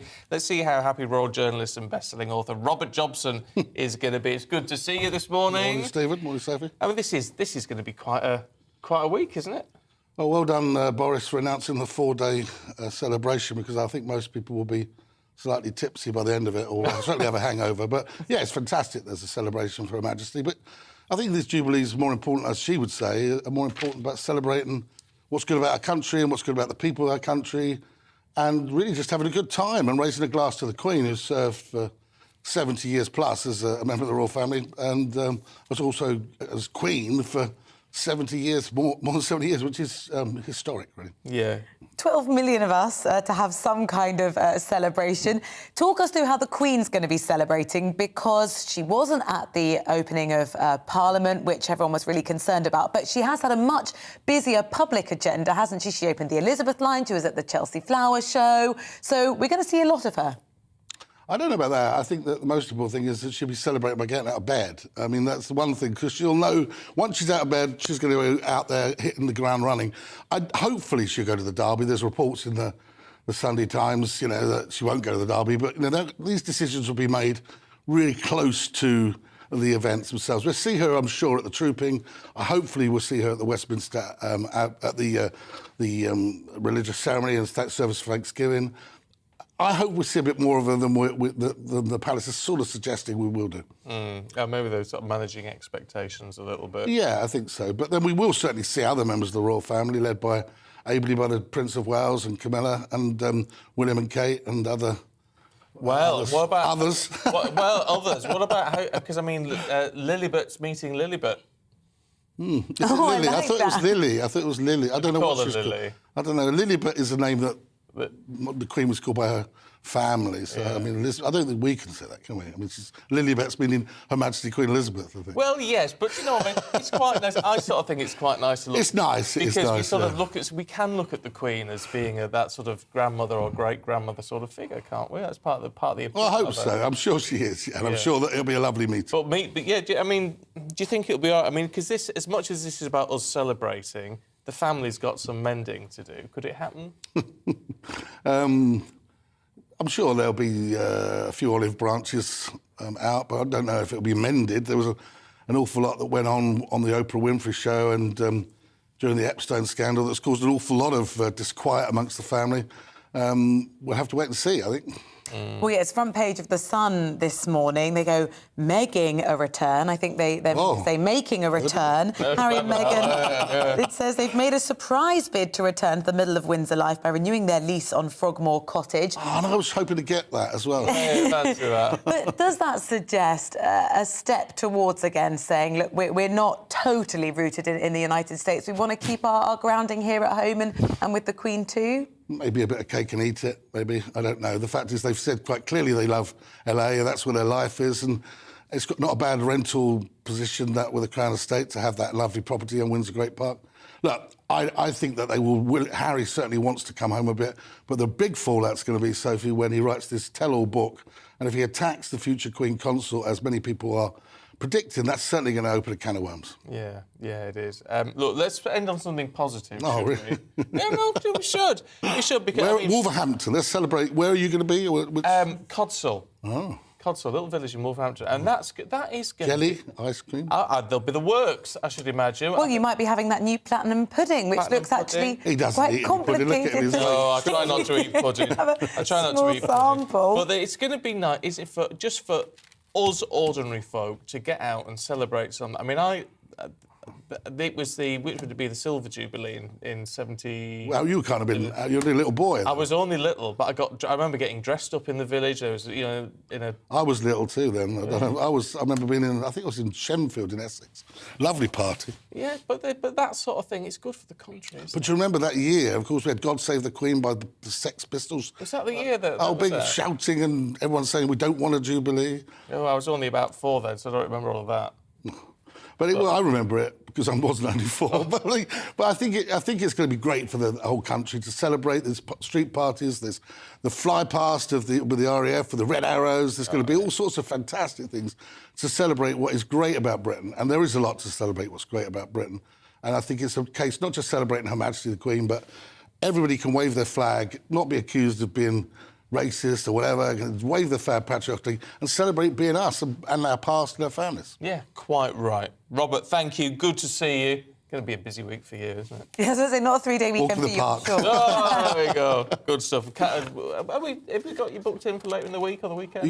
You keep trying, but I've got to get past the guy in the security upstairs. Oh, no, it's a tough job. It's a tough job. Well, hopefully we'll catch up with you the next few Absolutely. days, Robert. Thank you. It's 25 minutes past 7. Now, coming up on the programme, something that should have been a celebration but wasn't. Liverpool fans are left furious by the treatment they experienced from French police during the Champions League final. Well, Paul Coyte's got the latest on that. We're also going to hear from a fan who was at the game as well a little later on the programme. All of the sports news to come after a quick look at the weather. Looking ahead to today's weather, and it's going to be rather disappointing for late May, with cool and showery weather for many places. There'll be plenty of showers across southwest England this lunchtime, some heavy downpours likely in places, especially through the spine of Devon and Cornwall. Temperatures in the low teens. A good scattering of showers across London and southeast England too, but there should be some sunny spells in between. It's a similar picture across South Wales. Further north across Wales, it's likely skies will be more generally cloudy, still with the risk of showers, generally feeling quite cool too. After some morning sunshine across the Midlands, skies will be increasingly cloudy at lunchtime, with showers breaking out here and there. Even with the light winds, get out of the sunshine and it is going to feel cool. Largely cloudy skies across northeast England, with showers merging into more general rain at times across Northumberland. Temperatures really quite suppressed, barely making double figures in places. Limited brightness on offer across southern Scotland, with the wettest weather likely for the borders, and any rain more showery towards the central belt. Again, it's a chilly feel if you're stepping out.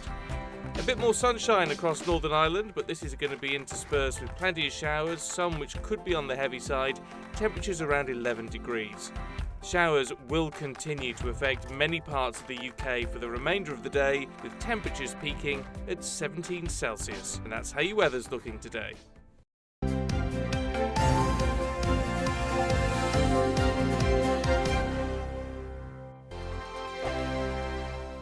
We are GB News. We're right across this great nation. On TV, on radio, on digital. Absolutely everywhere. We don't talk down to you. We embrace all voices.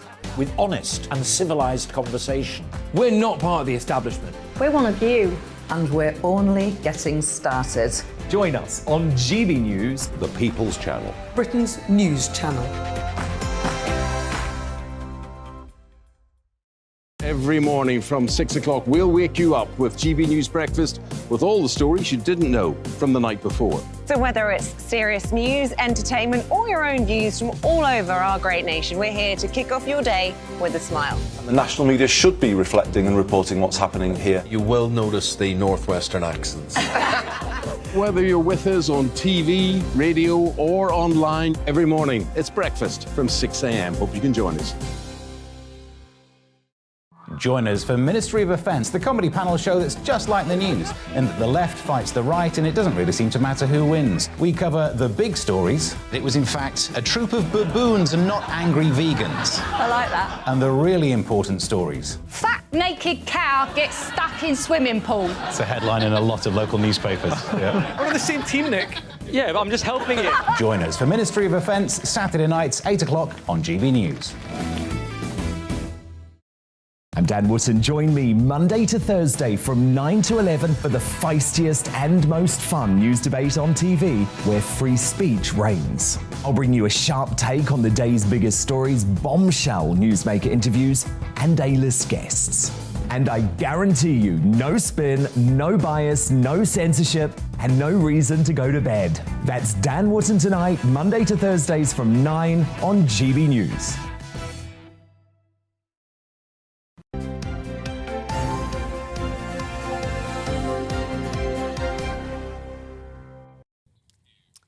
It is 7:29 morning to you. Still to come on today's programme, whether you're listening to us on the radio or watching on TV or online, we're going to be live on your doorstep from the New Forest as we find out how the people there are planning to celebrate the Platinum Jubilee. That's at 7:45. Also, as TV presenter Kirsty Young prepares to return to work after battling from illness, we're going to be finding out more about the painful condition which affects 1 in 20 people in the UK. Yeah, fibromyalgia she's got apparently. Yeah, which is why she stopped presenting Desert Island Discs. You know, that's one of the best gigs, the most exciting interviews, but so difficult to work with the condition that she just thought, I'm going to have to step away from this. Yes, I used to work with Kirsty years ago. You can join in any of our discussions by emailing gbviews@gbnews.uk or tweet us @gbnews.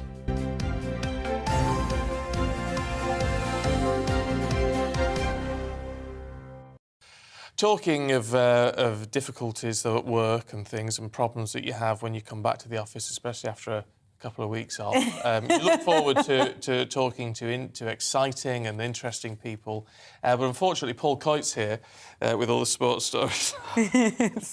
Sorry, Paul. Yeah, welcome back. It's great to see you. Yeah.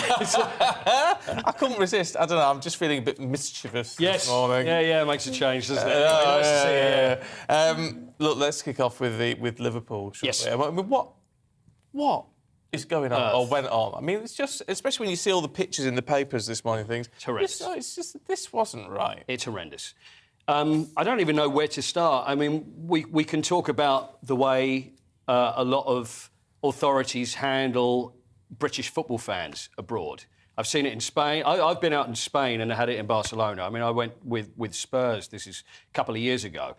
And everything was extremely good-natured. And this is what happened with Liverpool as well. Can you just, for anyone who's unfamiliar with what happened over the weekend, explain what the experience was like for fans when they arrived wanting to go to the game? Absolutely. I mean, they've arrived at a game. This is a Champions League final. Of course, Liverpool are playing Real Madrid. It's the biggest game of the season for Liverpool. And everybody's going to get there early without any doubt because you're very excited. It's the hottest ticket in town.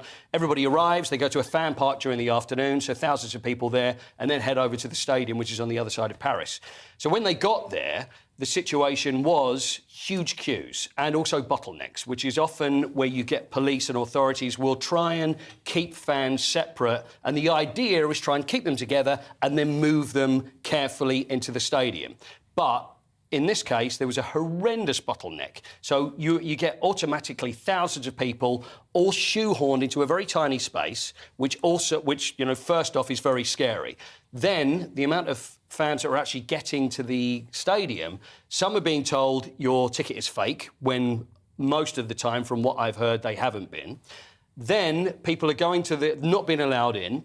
The actual kick-off, which was supposed to be at 8 o'clock, was then delayed for 36 minutes. There was a sign at the stadium that said, due to the fact that supporters have not arrived in time, we're having to delay the kick-off, which is nonsense, because if you are going to a match of that size, you are not going to be late. Yeah. Everybody was there. They all tried to get into the stadium, and then you've got police where they're pepper spraying people. There's children, there's old-age pensioners, there's just fans that are there to watch a game of football that have tickets, then are being sprayed, They're out there. Some of them were out there for 2 or 3 hours that couldn't get in. I mean, the whole thing... Yeah, many fans didn't even get to watch the game. It was a complete disaster. And they have just, I mean, the French authorities and indeed UEFA, I think, as well, have just blamed the fans. You know what? It's so easy to be able to do that. I mean, the French sports minister said this morning. He says, what happened, first of all, was this mass gathering of British supporters of the Liverpool club. Whether any of this is lost in translation, I don't know. But, you know, we get the gist of it. Without tickets or with fake tickets. Now, there's also stories that it wasn't just Liverpool fans. There were local people. Now, whether they've got the idea of this, thinking of what happened during the Euros, where a lot of fans stormed the gates to try and get in and thinking, well, that could work for us. And it wasn't Liverpool fans. You know, there might have been your one without ticket. Same thing with Real Madrid. But the majority, we're talking about, are good football fans that have gone to watch a game, and these are very usually good-natured affairs. I've been to a Champions League final with 2 teams, 2 English teams, and it was terrific. And the thing is, it was handled well in Madrid. There were 3 checkpoints to go through. Everything was fine. But in Paris, it's been an absolute disaster. And we know the fake ticket thing is nonsense because of, I can't remember his name escapes you now, but the player who got, you know, an official club ticket that he passed through a mate, and his mate was told that it's a fake ticket. Yeah, there's plenty of those. I spoke to Alan Kennedy. Now, Alan Kennedy I spoke to last night. He was the hero in Paris when Liverpool played back in '81, scored the winning goal, and I thought I'd talk to him about the game. And I said, and then it came out. I said, well, you know, how was it for you? I assumed, being a Liverpool legend, he would have got in there no problem. He was in a terrible state, and I've never heard him like this. And he's just saying, well, look, it was a disaster. You know, if it wasn't for other people, I don't know whether I would have got out of there. And the thing is, this is happening too much. And it worries me that maybe UEFA are going to be, they're just going to brush it under the carpet. It's like where we've had racism storms, so many other things. It's very easy to be able to point the finger and go, oh, well, it was that, nothing to do with us. The organised, it was a disaster. Something needs to be done about it, or someone is going to get seriously, seriously injured. I tell you what, though, I mean, of all the clubs, Liverpool fans being blamed for something they didn't do. Yes. I mean, the irony. Yeah, it's... I just don't know what to say about the whole thing. It's just a mess. I think we will obviously get more stories. I know we're going to speak to someone that was there a little bit later as well.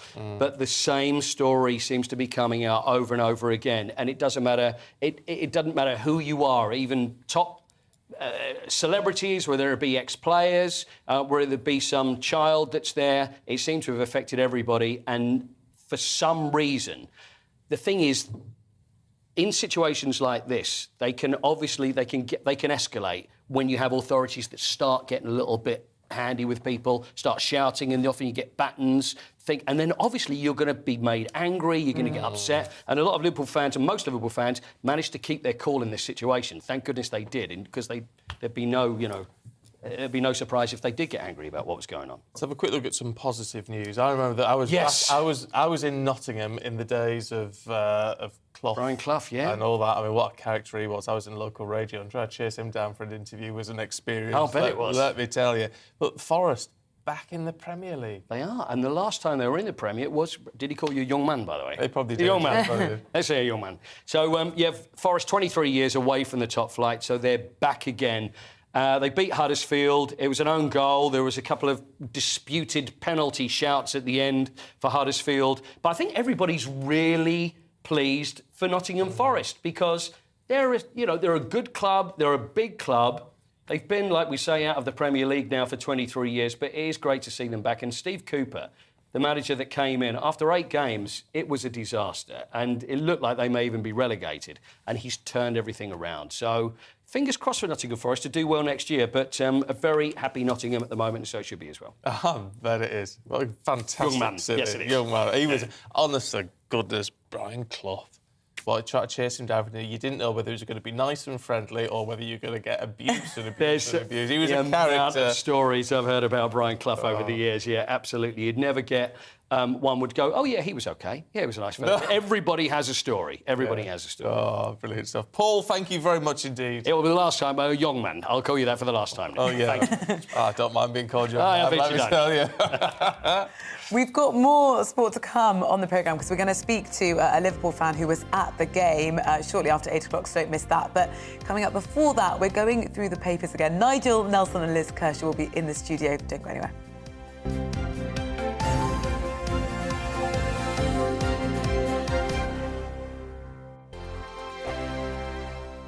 We are GB News. We're right across this great nation. On TV, on radio, on digital. Absolutely everywhere. We don't talk down to you. We embrace all voices. With honest and civilised conversation.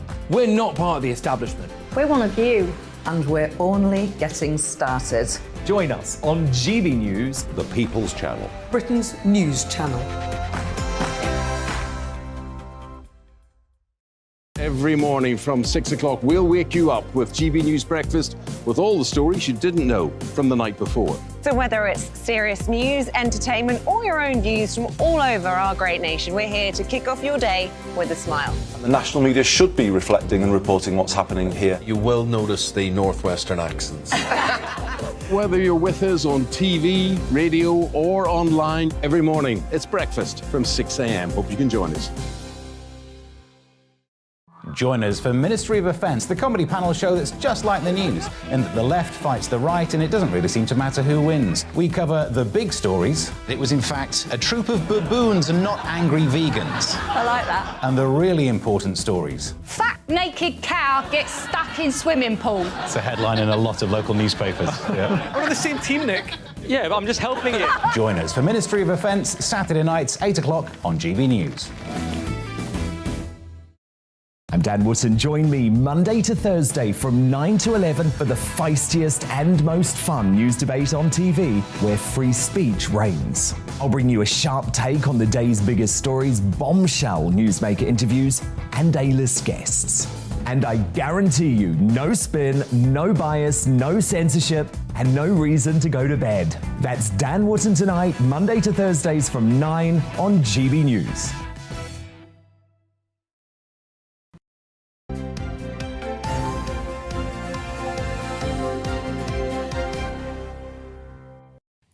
Twenty to 8. Good morning. Welcome back to breakfast with the newly returned from honeymoon, Stephen, and I'm sitting in today, Rosie. But we're joined in the studio by the political editor of the Sunday Mirror, Nigel Nelson, and also broadcaster Liz Kershaw to take us through the papers.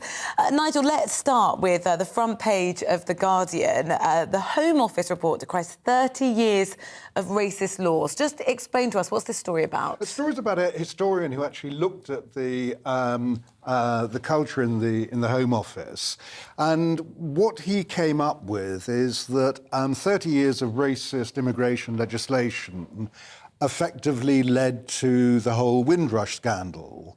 There was a predilection for actually trying to get white people in rather than black people in, and so on. Unfortunately, this has been a report they've kept under wraps. It's now just leaked. What is interesting about the whole Windrush scandal is I understand that a lot of it was actually based on unconscious bias. So what tended to happen is the Home Office is a really busy department, there are constant emergencies happening, and the result of that is they're always firefighting. So other people did raise the Windrush scandal long before it actually went into the public domain and said, look, we've got to do something about this. And I gather what happened then was that there was always an emergency that kind of took precedent. So it was elderly black people who were causing no trouble, so you could put it on the back burner, and then, of course, the whole thing exploded. Yeah. I mean, do you think there'll be lessons learned from all of this, then? Well, there should be. I mean, I think that they will actually, when warnings come through, they'll act on them next time round, should there be a next time. Yeah. Let's hope there isn't. We were talking about it with Paul, Liz, but it's on the front of the Mirror, looking at the chaos for Liverpool in Paris. I mean, it's so shocking, especially when you see some of the images. Well, it's heartbreaking. It makes me really angry. If ever I've been a football fan, it's been sitting at Anfield and going with my mate, who I've known since I was 3, on his season ticket. I've socialised with the Liverpool squad over the years in my role on 5 Live. I've lived in Liverpool. I go there socially, so I feel an affinity with the city and the people, and particularly of that team. And for them to spend, ordinary, hard-working people, as politicians like to trot out, but in this case, really true, to travel all the way to Paris for a football match with the kids and elderly parents, etc., and spending thousands on doing that, getting to the ground in good time, with valid tickets. There's one case, isn't there, at least, where somebody had a player's ticket, can't get more legitimate than that, and was told it was a fake. I mean, what was going on? And I'm really pleased. It's made a couple of the front pages, and it's inside every paper and in some of the football sections, back pages as well. I'm really pleased to see Nadine Dorries, who I've got a lot of time for as a politician. I've known her for about 15 years. She's also from Merseyside, so I can see why she's particularly aggrieved by this. The Culture Secretary asking for a proper inquiry into what the hell the French police were up to. Now, in Paris, they do like a riot to deal with. You know, they're a lot handier with tear gas and other riot-breaking equipment and methods than we are in the UK. But I just can't believe that it's something which is supposed to be a cultural, sporting, entertainment event, that people were treated like animals on the streets of a European capital city. No, and especially, I say, I know it doesn't matter what age you are, but I mean, the kids involved in this as well. Well, yeah, little kids. I mean, little kids. And elderly people and people with asthma. And let's not, you know, we often don't list the normal guys, you know, middle-aged guys with families as well. Anybody that was there. It just makes my blood boil when at the same time, and you know, I don't want to conflate the two issues, but I'm just talking about the behaviour of the police. At the same time, in Calais, on the beaches of France, you just get French police standing there watching people, you know, breaking the law, getting into boats and trying to break into Britain. You know, it's just... I don't understand. It does need investigating so that... I think there is going to be an investigation, but what we've got right now is a real blame game going on with the French sports minister now saying, well, basically it was because of a mass gathering of the British supporters without tickets or with fake tickets. So hopefully, well, if Nadine Dorries has her way, then we will actually hopefully get some kind of clarity on what exactly went wrong. We'll establish whether he's telling the truth or not, or whether the fans are telling the truth. It's so sad as well, it's been said many times this weekend, it's so sad for that particular team, Liverpool, when we've only just got justice for the Hillsborough victims and their families. Yeah. And then they get blamed for something all over again. It's the same thing. Oh, fans, drunk, out of control, no tickets, don't know how to behave. It's all over again.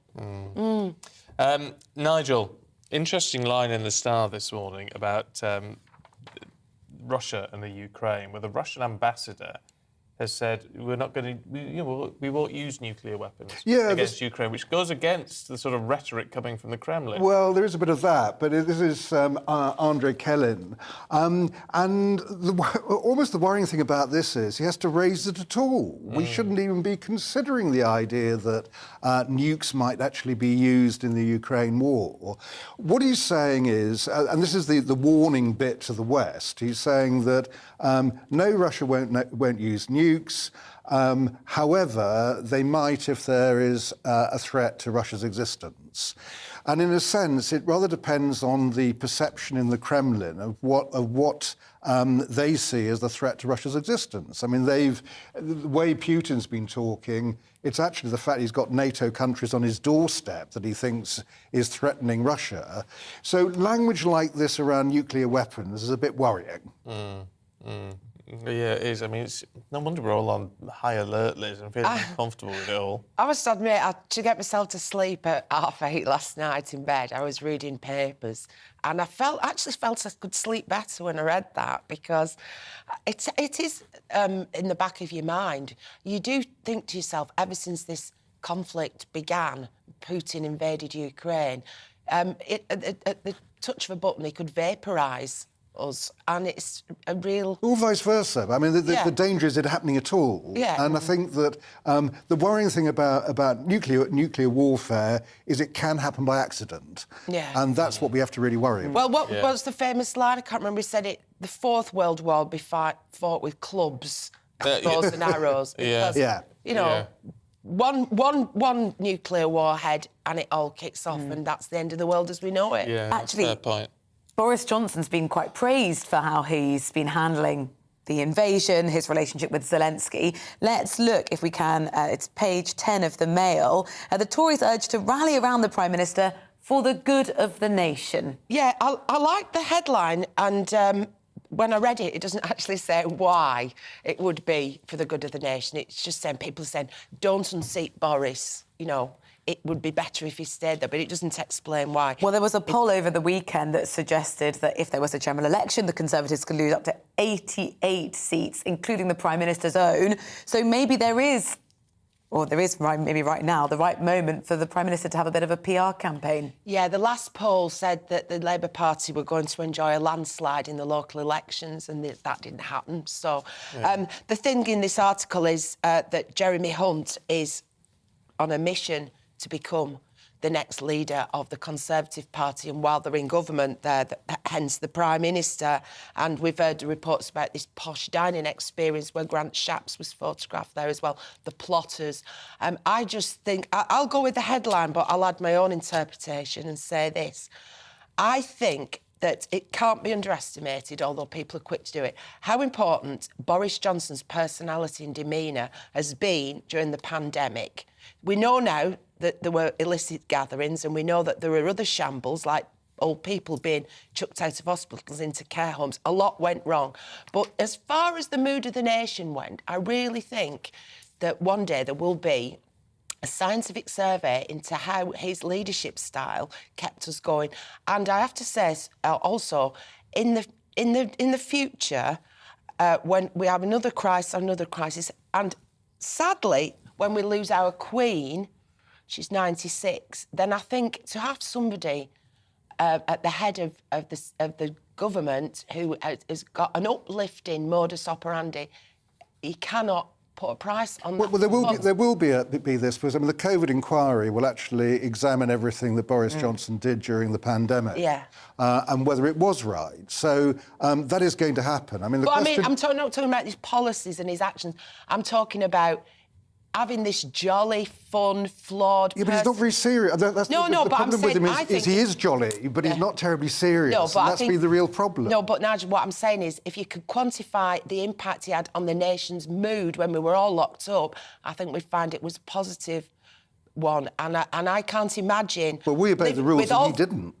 I can't imagine with all this country's going to face, and we're facing war, we're facing power cuts potentially in the winter, we've got roaring petrol prices, people can't afford to go, everything that's coming, to have Jeremy Hunt, this is just personal. Well, it could be somebody else. And subjective. Could be Liz Truss. Tom Tugendhat. Well, it could be somebody that I like, but anyway, Jeremy Hunt has just not got the demeanour. He's got a funereal demeanour as far as I'm concerned, and that doesn't lift the nation. I think Jeremy Hunt is quite good, and he's quite clearly he'd like to get the top job. But, I mean, certainly there is this manoeuvring going on at the moment where people are putting themselves in pole position for a leadership race, which they do expect to happen. The question is, we don't know when. No, we don't. Look, we've got to leave it there. Liz Kershaw, Nigel Nelson, thank you both. We shall catch up with you a little bit later on. Right now, it is 8 minutes to 8, time for On Your Doorstep. Well, let's catch up with our South West of England reporter, Jeff Moody, who's in Lyndhurst in the New Forest for us this morning. Jeff, how are you getting on? Good morning. I'm getting on all right, although this is the first time I've done this On Your Doorstep feature, and I must admit it does feel a bit strange. It's been a good few years since I last lurked on a street corner at this time of the morning. No comment from you, thank you very much, Mr. Dixon. I do tend to think most people are asleep at this time. I can't see many people up and about. There's a few curtain twitchers down this way, and I did hear a car door go, so I'm going to try down this little cul-de-sac. We're here in Lyndhurst, famous for lots of things. It's kind of the administrative heart of the New Forest. It's also where Alice Liddell is buried. You might not have heard of Alice Liddell, but you definitely know Alice in Wonderland. She was the inspiration for Alice in Wonderland. She's buried just up the road. And, oh, quick, hang on. Hello. I'm from GB News. You're live on the telly. Good morning. Good morning. Oh, good morning. I do like your crown, that Jubilee crown. Did you make that yourself? Yes. Did you? What do you think about the Jubilee coming up? I don't know. You don't know? Do you think it's going to be good fun? Yes. Yes, It's going to be good fun, is it? What have you got planned? Oh, we've got lots of parties planned. Micah wants to go to all the wonderful places in the New Forest, at the pubs and the parks and everything, to join in all the great fun they've got planned. We're going to be very busy, aren't we? Yes. It feels, doesn't it, like it's come just at the right time. We've had 2 years, haven't we, when so much has been going on, and suddenly we've got a chance, the sun's shining, we've got a chance to stop thinking too much and just to enjoy ourselves, haven't we? Oh, absolutely. Yeah. Absolutely. We're looking forward to meeting more of the community around here. It's been so welcoming since we've moved to Lyndhurst. So how long have you been here? Just about coming up for a year now, isn't it, Micah? Yeah. Oh, and how are you? Friends. Yeah. How are you finding it down here? Good. Good, indeed, yes. You like looking after nature, don't you, Micah? And yeah, we're really happy here. So yeah, we're looking forward to meeting more people this weekend. Good. And when it comes to house prices in the area, they've soared, haven't they, in the last year? You must have bought at the right time. I think so, absolutely. There's lots of jobs to get done. We're in the middle of renovations at the minute, so yeah. Taking its time, you know, finding a trader and finding the right price. Everything seems to be getting more expensive at the moment, so. Well, that's something you don't really think of, do you? The building costs going up as well. But anyway, let's not be too miserable. We're here to celebrate the Jubilee. Building costs can wait. I think what we're going to do now is we're going to go and try and find a pub that's open, because, you know, it is nearly pub time, is it not, Stephen? Yeah, I think it probably is for you, Jeff. Lovely stuff. Keep your hands off that crown. We'll catch up with you a little bit later on. It's not even 8 o'clock. 6 minutes to 8. If you've tuned in at home, maybe just pop the radio on thinking, what's going on? Everyone is in a celebratory mood, though, because, of course, the Jubilee, I expect you've got a 3-day working week, which must feel very delightful. That makes the alarm a little bit easier first thing on a Monday. Lots of you have been getting in touch this morning. Actually, something that has been causing a lot of anxiety and stress is that one of the papers is talking about, and the idea, it's front page of the Express, fining people who don't turn up to their GP appointments. And it's got a lot of you going. Very good morning to Jenny. Says, I think if everyone had to pay a small fee, they would think twice if they really needed to see a doctor. So thank you, Jenny, for getting in touch. Yes, it's just small peas in the dodgy house. You could take one of those little pots with you. What value would that have? No. Sandra in Bedford says, why don't they send text reminders like opticians or dentists? Some do. I get a text from mine now, which is, I think, a good idea. It sounds like Alexandra's son could have done with none of those. My son missed an appointment at the dentist, though she says, through no fault of his own. When he tried to make another appointment, they said he was banned and taken off their client list. Yeah, they just don't mess about with that, do they? It all seems a bit harsh, really. Let us know what you think, gbviews@gbnews.uk. But don't go anywhere, because we're going to be talking to a political pollster in a couple of minutes about the prediction the PM could lose his seat if there was a general election tomorrow. See you after this. Looking ahead to today's weather, and it's going to be rather disappointing for late May, with cool and showery weather for many places. There'll be plenty of showers across southwest England this lunchtime, some heavy downpours likely in places, especially through the spine of Devon and Cornwall. Temperatures in the low teens. A good scattering of showers across London and southeast England too, but there should be some sunny spells in between. It's a similar picture across South Wales. Further north across Wales, it's likely skies will be more generally cloudy, still with a risk of showers, generally feeling quite cool too. After some morning sunshine across the Midlands, skies will be increasingly cloudy at lunchtime, with showers breaking out here and there. Even with a light wind, get out of the sunshine and it is going to feel cool. Largely cloudy skies across northeast England, with showers merging into more general rain at times across Northumberland. Temperatures really quite suppressed, barely making double figures in places. Limited brightness on offer across southern Scotland, with the wettest weather likely for the borders, and any rain more showery towards the central belt. Again, it's a chilly feel if you're stepping out. A bit more sunshine across Northern Ireland, but this is going to be interspersed with plenty of showers, some which could be on the heavy side, temperatures around 11 degrees.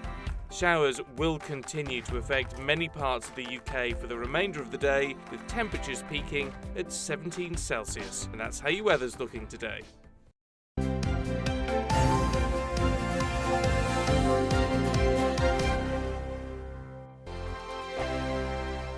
We are GB News. We're right across this great nation. On TV, on radio, on digital. Absolutely everywhere. We don't talk down to you. We embrace all voices. With honest and civilised conversation. we're not part of the establishment. We're one of you. And we're only getting started. Join us on GB News, The People's Channel. Britain's news channel. Every morning from 6 o'clock, we'll wake you up with GB News Breakfast with all the stories you didn't know from the night before. So whether it's serious news, entertainment, or your own views from all over our great nation, we're here to kick off your day with a smile. And the national media should be reflecting and reporting what's happening here. You will notice the northwestern accents. Whether you're with us on TV, radio, or online, every morning, it's breakfast from 6 a.m. Hope you can join us. Join us for Ministry of Offence, the comedy panel show that's just like the news, in that the left fights the right and it doesn't really seem to matter who wins. We cover the big stories. It was in fact a troop of baboons and not angry vegans. I like that. And the really important stories. Fat naked cow gets stuck in swimming pool. It's a headline in a lot of local newspapers. Yeah. We're on the same team, Nick. Yeah, but I'm just helping you. Join us for Ministry of Offence, Saturday nights, 8 o'clock on GB News. I'm Dan Wootton. Join me Monday to Thursday from 9 to 11 for the feistiest and most fun news debate on TV, where free speech reigns. I'll bring you a sharp take on the day's biggest stories, bombshell newsmaker interviews, and A-list guests. And I guarantee you, no spin, no bias, no censorship, and no reason to go to bed. That's Dan Wootton tonight, Monday to Thursdays from 9 on GB News.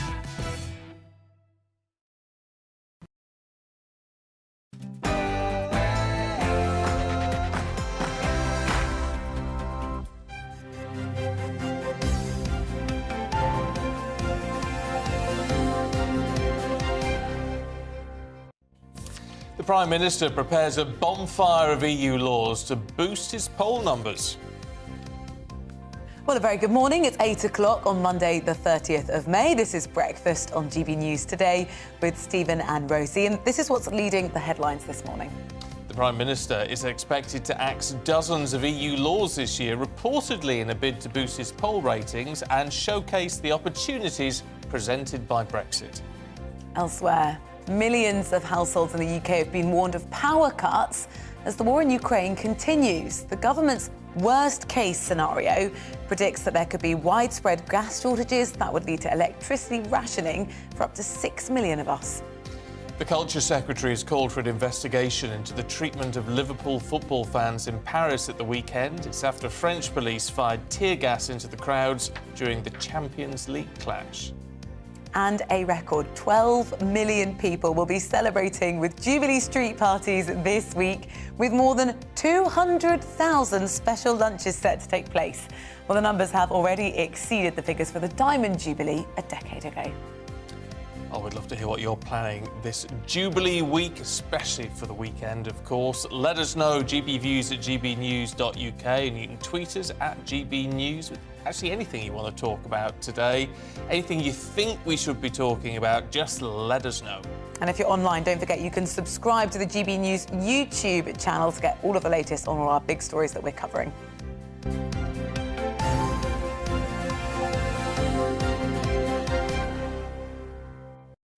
So the Prime Minister is planning what they're calling a bonfire of EU laws, reportedly in a bid to show off the opportunities presented by Brexit and move on from Partygate. Well, the initiative is going to focus on cutting EU regulation on policy on the environment, farming, transport, tax. Cabinet ministers are reportedly hoping that the changes will allow Britain then to outcompete European countries. Well, details of the proposals will be revealed alongside the Brexit Freedoms Bill, first announced in the Queen's speech. That bill is intended to make it easier to repeal or amend existing EU law and should lead to the cutting of £1 billion worth of regulation. The new push comes after polling from YouGov revealed the Prime Minister could lose his seat at the next general election, alongside other large-scale losses. Well, let's talk to co-founder of JL Partners and former number 10 pollster James Johnson, who joins us now. Good to see you this morning. But let's just get this polling out of the way to begin with. The fact that there's clearly a momentum to get Boris Johnson out of his seat by the opposition parties, but we are 2 years away from a general election, most likely.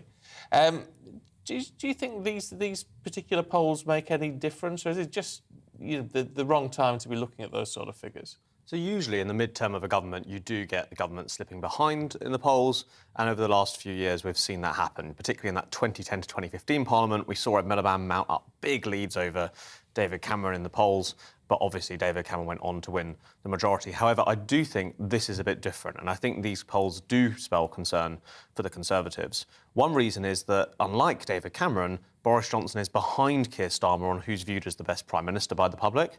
And also you see that sort of views against Boris Johnson much more negative than they were on David Cameron at the time. And the other thing is that often parties bounce back from midterm woes by saying, here's our long-term plan. Here's why things were bad then, so that they pay off eventually when it comes to the next election.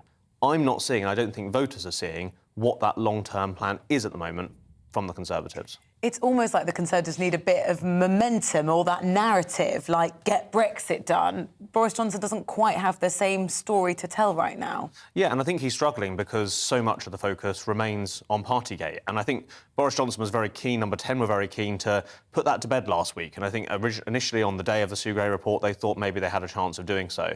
But we've seen these news stories, potential new parties, potential edits to the report coming out over the weekend. And it just shows the difficulty of getting past that. And I think that this pressure is going to mount and mount and mount. You know, the more that MPs and government ministers go out on the airwaves, go out on shows like your own, and they find themselves having to defend this over and over again, that's more time they're not spending forwarding the interests of their constituents. That's more time they're not spending, backing bold policies and reforms. So I think this is going to, unfortunately, for everybody, because a lot of voters are bored of Partygate as well, it's going to stick around. I was going to say, how much of this is Westminster bubble? Because we do talk, if you work in this business like we do, that things that generate a lot of excitement within politics, within Westminster, doesn't get reflected in the rest of the country. And I have to say, the vast majority of people who contact us say, let's just move on. Even if you think he's done something wrong, let's just move on.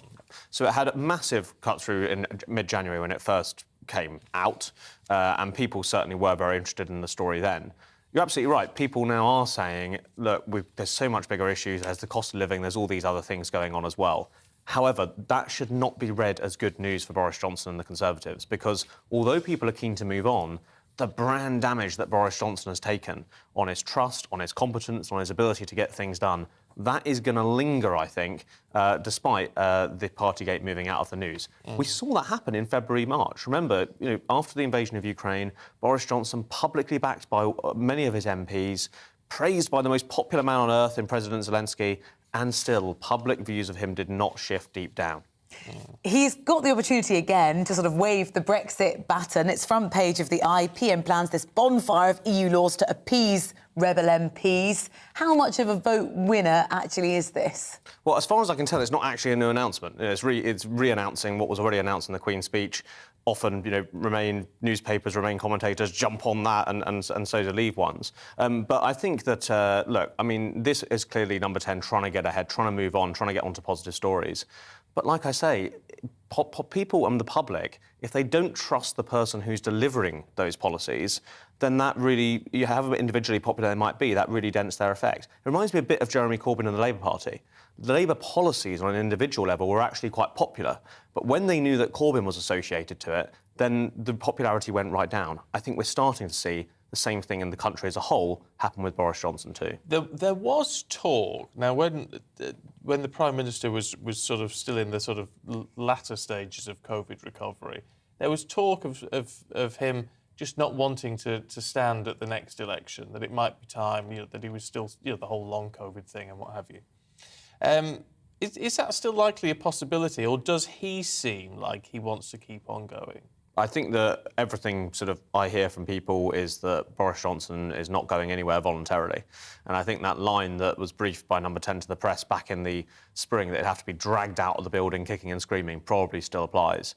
The big question is, of course, will Conservative MPs move? And there is this drip approach of Conservative MPs putting their letters of no confidence into the chair of the 1922 committee, Graham Brady, and we could see that step up, particularly in these by-elections that are coming in the middle of June. If those are bad for the Conservatives, then I expect we may well eventually see a move on the Prime Minister. OK. James Johnson, good to talk to you this morning. Thank you very much indeed. Now, Liverpool Football Club has called for an investigation after fans faced tear gas and violence in Paris on Saturday night. French police said 68 people were arrested, 174 people were injured after very chaotic scenes before, during and after the match. Well, on the radio this morning, the French sports minister reaffirmed that Liverpool fans were to blame and claimed that some had fake tickets. Well, we can now speak to Liverpool fan Owen Thomas, who was at the game over the weekend and is currently still in Paris. Thank you so much for talking to us. Just explain what happened for you on Saturday when you arrived at the game. Well, for me, I was lucky because I know Paris. I've lived in Paris for about 14 years now. So I knew how packed the transport was going to be getting to the match because, rather ridiculously, there was a strike on the day of the game and there were only 2 out of 3 trains running to the match. So I took an alternative route and I took a metro and a bus to get there. And it all seemed very normal going to the match because we arrived very early, about 6 o'clock. We were one of the first people into the ground. And I had no idea, even until we saw the panels, that the kickoff had been delayed. I had no idea what was happening. I know that people around me, I was in a neutral area right next to the Liverpool fans, but a neutral area, there were Real Madrid fans, Liverpool fans, all mixed together, all very happy to be there, all getting on very well. Inside the ground, I didn't see much trouble and it looked full. So the idea that what UEFA, what the French minister is saying, that it was Liverpool fans' fault is completely against anything that I saw, because I was at the fan park before, no trouble. I got into the ground okay. Leaving the ground was an absolute nightmare. And for that, I completely blame the French authorities. And instead of just listening to the ministers, who obviously cannot, for political reasons, take responsibility for their actual lack of security that they offered to people. After the game, I saw, like at one point, a 7-year-old child stopped me and my brother from going in one direction because he said, "No, don't go that way because there's tear gas." And I saw clouds of tear gas after the game. I saw elderly people, obviously distressed. I saw people crying, people panicking, but generally, hats off to the crowds, because by that stage we were trapped. The foolish organisers, for whatever reason, locked all of the gates apart from one. So you had we couldn't find the exit. There was nobody after the match to show us where the exit was. Zero, and there were no signs. I speak French because I've been here for a long time, and I asked one guy who was right next to the stadium, how do we get out? And he didn't know how we got out, and he was not there to direct traffic. He sort of looked at me scared. So the police had closed, or the authorities had closed all of the gates apart from one. So if you imagine, there's a huge bottleneck of thousands of originally Liverpool fans, and then more and more Real Madrid fans, all coming in together and down this very dangerous bottleneck situation where you could move at sort of a snail's pace, and there were people all around. And I'm personally quite an anxious person, and I don't like crowds like that. But I was using all my mentality to stop panicking. But there were some people who clearly couldn't handle it. We walked around the stadium to try and find another exit. There was nothing. We saw. All of the gates locked. There was one ramp that didn't even have a gate, but that was blocked by about 20, I don't know if they were police or gendarmes, but they were in full riot gear, stopping anyone from going down this ramp. And it's like for me, in a nutshell, the French security services, whoever they are, whether it's the CRS or whatever acronym you want to take, or the gendarme, they had a responsibility to guarantee the safety of all of the fans present, and they absolutely botched it up. And it was a very, like, it was almost a traumatic experience. I praise the fans of both teams for staying relatively calm, for not reacting to the tear gas. There was pepper spray. As I said, children who had been tear gassed and pepper sprayed, and there was a lot of provocation from the gendarme, from the police, and it was, I don't know, I've got lots of stories, lots of images in my head that just make me think, you know, I will think twice of ever going to, you know, a major football match again, even if I got the ticket. I've got to ask you, I mean, it sounds terrifying, and we've heard hundreds of reports from people that were in this situation. Nobody seems to escape from it. And we heard that the French sports minister has said about the mass gathering of British supporters without tickets or having fake tickets. This is all before the game. Now, a couple of questions for you. Firstly, were you aware of anybody when you went in that looked like they were trying to get in? And if so, who were they? And also, nobody has mentioned, I mean, you're the first to actually start talking about this, that it was just as bad after the game. So you can't be blaming anybody for having fake tickets when all this is going on afterwards, when the game's already finished. Well, yeah, I mean, the French authorities were very quick to blame Liverpool fans without tickets for trying to get in. But I tell you, if it's Chelsea, if it's Manchester City, if it's Paris Saint-Germain, if it's any club and it's the major final of European competition, do you think there will be a small percentage of people who will try to sneak in? Of course there will be in any you know, major event like that. So the point is they're supposed to stop these people. You know, it's kind of inevitable. Well, you said it yourself, they're there for safety. The reason they are there is for the safety of the fans. And from everything that we seem to have heard, and from what you're saying, Owen, is that it was completely the tail wagging the dog. They were the ones that were causing the problems.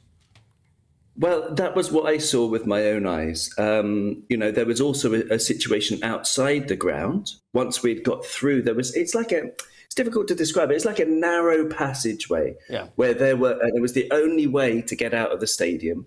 There were thousands and thousands and thousands of people trying to walk down it. It was like a snail's pace.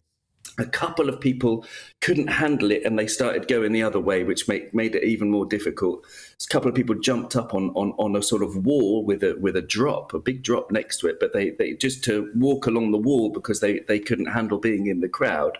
Once we got out of that space and we were actually out of the stadium complex, I tried to go right because there were no signs to tell the fans where to go, but I had to Google it, even though I've lived in Paris for a long time, because I didn't want to take the trains because I knew how dangerous they would be, probably.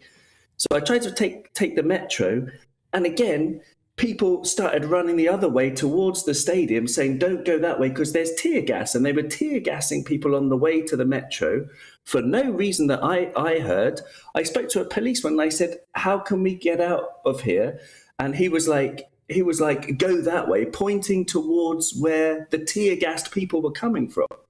So I explained to him in French, you know, no, but they're being gassed, so we can't go that way. So where can we go? And he didn't know.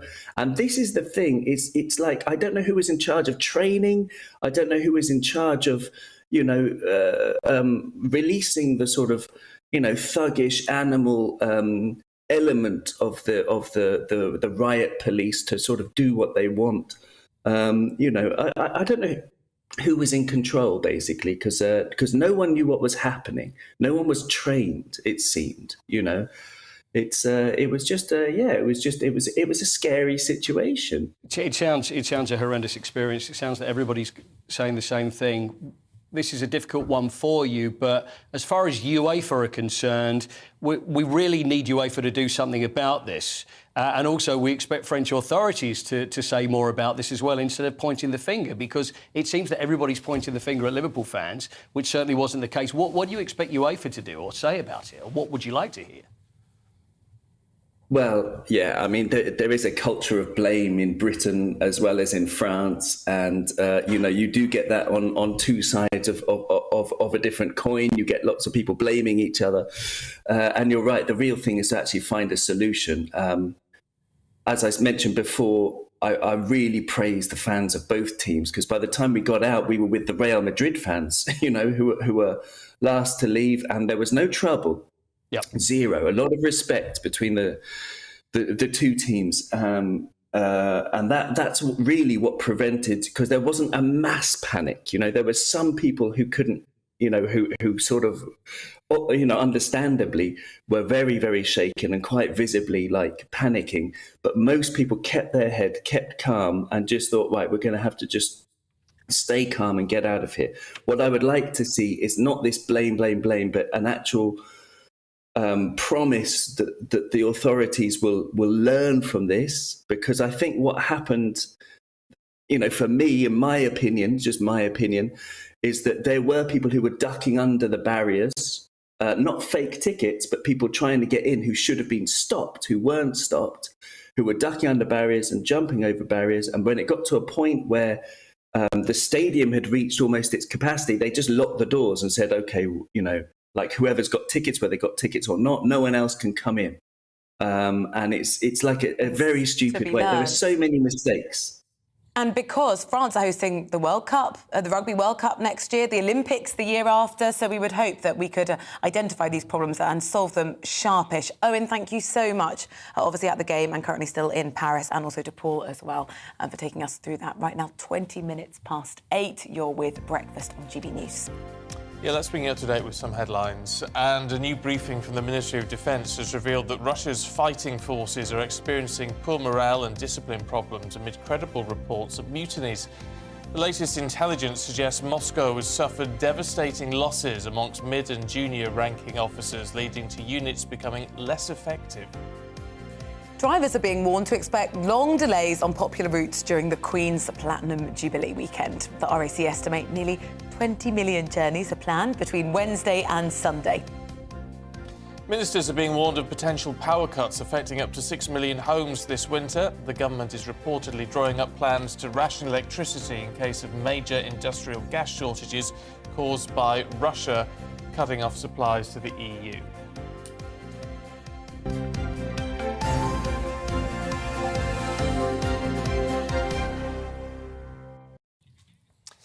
Let's have a look at some GP views for you this morning. A lot of you getting in touch about GP appointments this morning.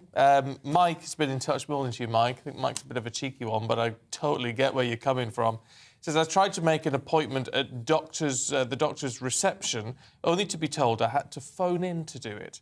So I took my phone out of my pocket and did it in front of her. Well, I mean, that's not a bad idea. If you desperately need an appointment, it's because it's front page of the Express. There is this idea that some people are suggesting, let's find people who don't turn up for their doctor's appointments. Lots of people obviously desperate to get one in the first place. I just sort of think, I know it's a difficult job being a receptionist at a surgery like that, but it can be a bit of a job's worth. And I think, Mike, if you stood there, why not just make an appointment? Chris says, I hope this works both ways. My time is as valuable as my doctor or dentist. Do we get cash back for cancelled appointments? Sometimes with only a couple of hours' notice? No, well, of course you don't. But I know what you mean. That is extremely frustrating. Dr. Sarah Kayat is here. She's here to talk about something else, actually. But seeing as you're here, what do you make of it? I mean, in terms of, you understand the frustration. You must hear that a lot, right? Yeah. But in terms of the frustration you have for DNAs, do not attends, what does need to be done? What could be done realistically to solve that? Yeah, I absolutely agree that it's frustrating on both ends. I think, in theory, yes, a fine might be appropriate as long as it's a small fine, as long as people are aware that it's not a fine for using the service, but a fine for misusing the service. But I have two issues with it. Firstly, I feel like it might target the most vulnerable people. Think about pensioners who are maybe more forgetful, have cognitive problems, who might not be able to afford the fine and are more likely to create these DNAs. Or think about the kind of people that may not be able to afford those fines and say, well, actually, I won't book an appointment at all, and then they only present later with a more severe illness or present to A&E instead. And I think that's where the fine balance needs to be, reached. Well, what about, I mean, certainly at my dentist, I mean, it's a private dentist, so, they've got money to spend however they so choose. But I get a phone call the day or 2 days before saying, just to confirm you are coming to the appointment. Now, can GPs start doing that, even if it's done sort of on a computer system that fires out text messages? Yeah, we already do it in my practice. So all patients get a reminder and they get a very easy way that they can click this button if they want to cancel it. So I do feel like a lot of practices are trying to make it as easy as possible, but there are still probably practices out there where you still have to stay on the phone for 20 minutes to try and cancel it. And I think we need to try and make it as easy as possible for people to cancel. Yeah. Does this sort of add to the case of people having online and virtual appointments rather than ones in person? I mean, those appointments are appropriate for a vast majority of our patients, yes, but there are going to be a group of people for whom it's just not going to work. The more vulnerable, the elderly, those with mental health concerns, and I think we still need to be quite flexible. Oh, you're being very flexible this morning. We appreciate that, because I know we dragged you in at this ungodly hour to talk about fibromyalgia, because Kirsty Young, the presenter, has announced that she's got fibromyalgia and is suffering very badly. Now, I've heard of it because my auntie's had fibromyalgia, but what I don't really understand what it is. It's a chronic pain condition. It comes under an umbrella term of a pain syndrome, and we don't have an exact cause for it. We know that there's probably an imbalance in the chemicals in the brain and an issue with the pain signals. So it means that people end up being in often debilitating types of pain. They can also have associated symptoms like fatigue, muscle stiffness, headaches, difficulty sleeping. And interestingly, sources say it can be as common as 1 in 20. But because it's so difficult to diagnose, we don't have exact numbers. How do you treat it? Well, this is a problem. There is no cure for it. There are treatment plans, so there are painkillers, especially the type of painkillers that work on nerves. But because there's a fault in the pain system, sometimes painkillers don't work, and you do need a bit more of a holistic kind of care. So exercise programs, specific ones to your needs, occupational therapists. And we also know that psychological therapy is really important in here to try and help manage to cope with the pain. Right. I mean, Kirsty Young said that when she wakes up, it feels like she's got glass in her joints. How do you manage that sort of pain on a day-to-day basis if, like you're suggesting, it's not necessarily going to be something you can get rid of? Yeah, and that's why I think it's so important to have the support of multiple groups, not just your GP or not just, a physio, but you do need the specialists to be involved as well, because it can be very debilitating for some. Can it go on its own? Is it one of these things that just you don't know why it comes on, but can it also go? Some people do find that changes in lifestyle, changes in stress, for example, can make it wane, but there can be other things that then trigger it off again. Okay, look, Dr. Kaya, good to see you this morning. Thank you very much indeed. It's 25 minutes past 8. Don't go anywhere. We're going to be chatting to the star of The Chase, Mark Labbett, also known as The Beast, after this.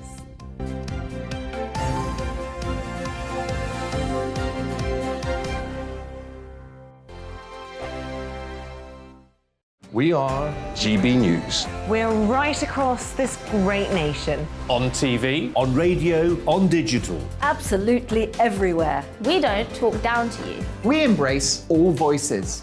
With honest and civilised conversation. we're not part of the establishment. We're one of you. And we're only getting started. Join us on GB News, the People's Channel, Britain's news channel. Every morning from 6 o'clock, we'll wake you up with GB News Breakfast with all the stories you didn't know from the night before. So whether it's serious news, entertainment, or your own views from all over our great nation, we're here to kick off your day with a smile. And the national media should be reflecting and reporting what's happening here. You will notice the northwestern accents. Whether you're with us on TV, radio, or online, every morning, it's breakfast from 6 a.m. Hope you can join us. Join us for Ministry of Offence, the comedy panel show that's just like the news, in that the left fights the right and it doesn't really seem to matter who wins. We cover the big stories. It was in fact a troop of baboons and not angry vegans. I like that. And the really important stories. Fat naked cow gets stuck in swimming pool. It's a headline in a lot of local newspapers. Yeah. We're on the same team, Nick. Yeah, but I'm just helping you. Join us for Ministry of Defence, Saturday nights, 8 o'clock on GB News.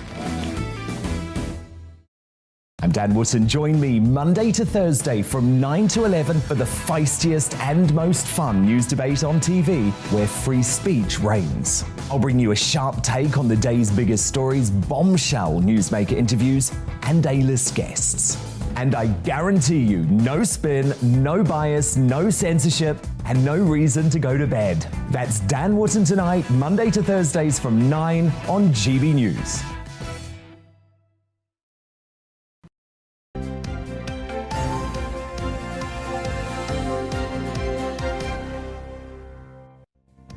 Welcome back. Coming up to 8:30. Still to come here on Breakfast. We're going to be live and on your doorstep from the New Forest as we find out how people there are planning to celebrate the Queen's Platinum Jubilee. That's in 15 minutes. And as the government announces new ways to level up, we're going to speak to Tech and Digital Economy Minister Chris Philp as he tells us why £164 million has been spent on improving broadband in 5,000 public buildings. You can join any of our discussions. Email us gbviews@gbnews.uk or you can tweet us to @gbnews.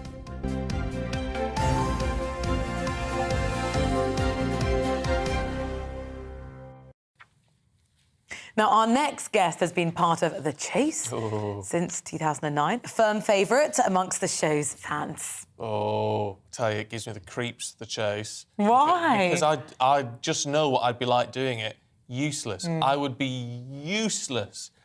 So it's a good watch, though. And I'm not the only one watching it. 5 million people a day tune in. It's now in its 15th series. And Mark Labette, the Beast, is back to challenge the contestants. He joins us now. It's great to see you this morning. It seems so wrong, Mark, to talk to you without your sting and you walking in looking very threatening.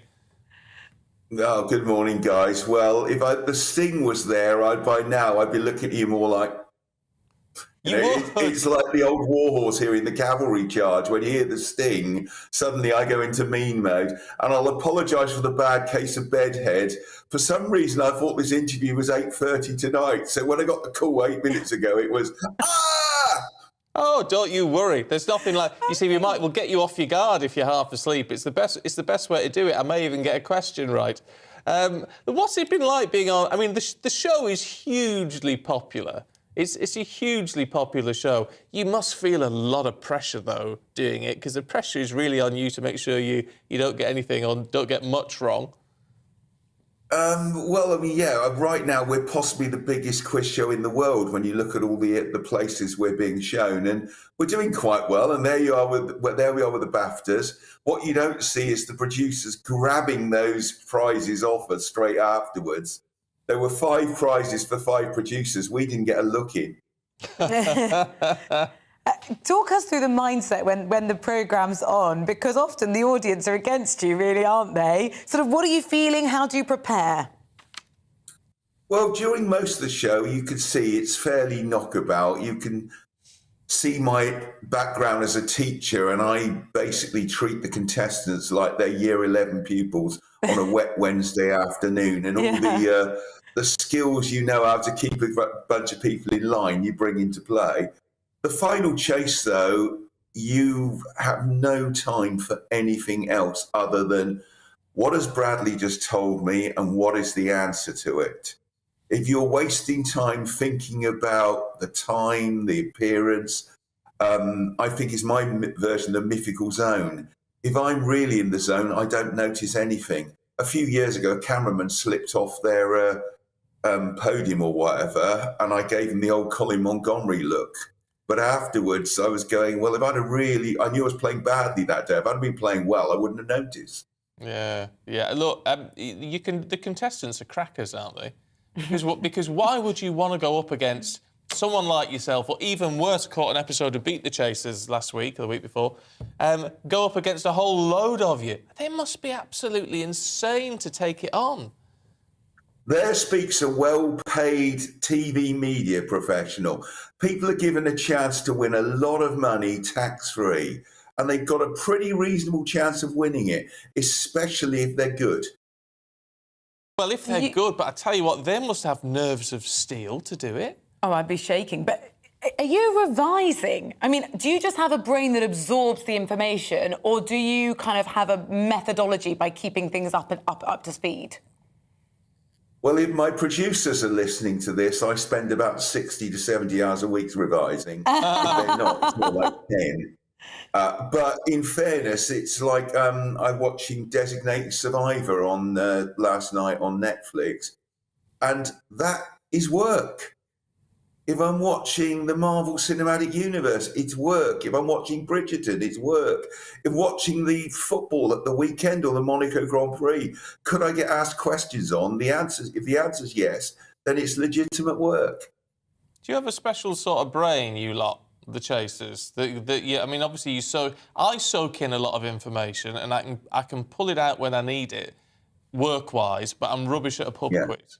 I mean, do you have a sort of brain where you can just access what you need when you need it? I mean, I have what I call a sticky memory, in that I'm very good at sort of pulling back, where I was when I saw something. And so if I'm in the tube, for example, I'm the person who actually clocks the adverts for the latest films, West End shows, etc. And that tends to go in and come back.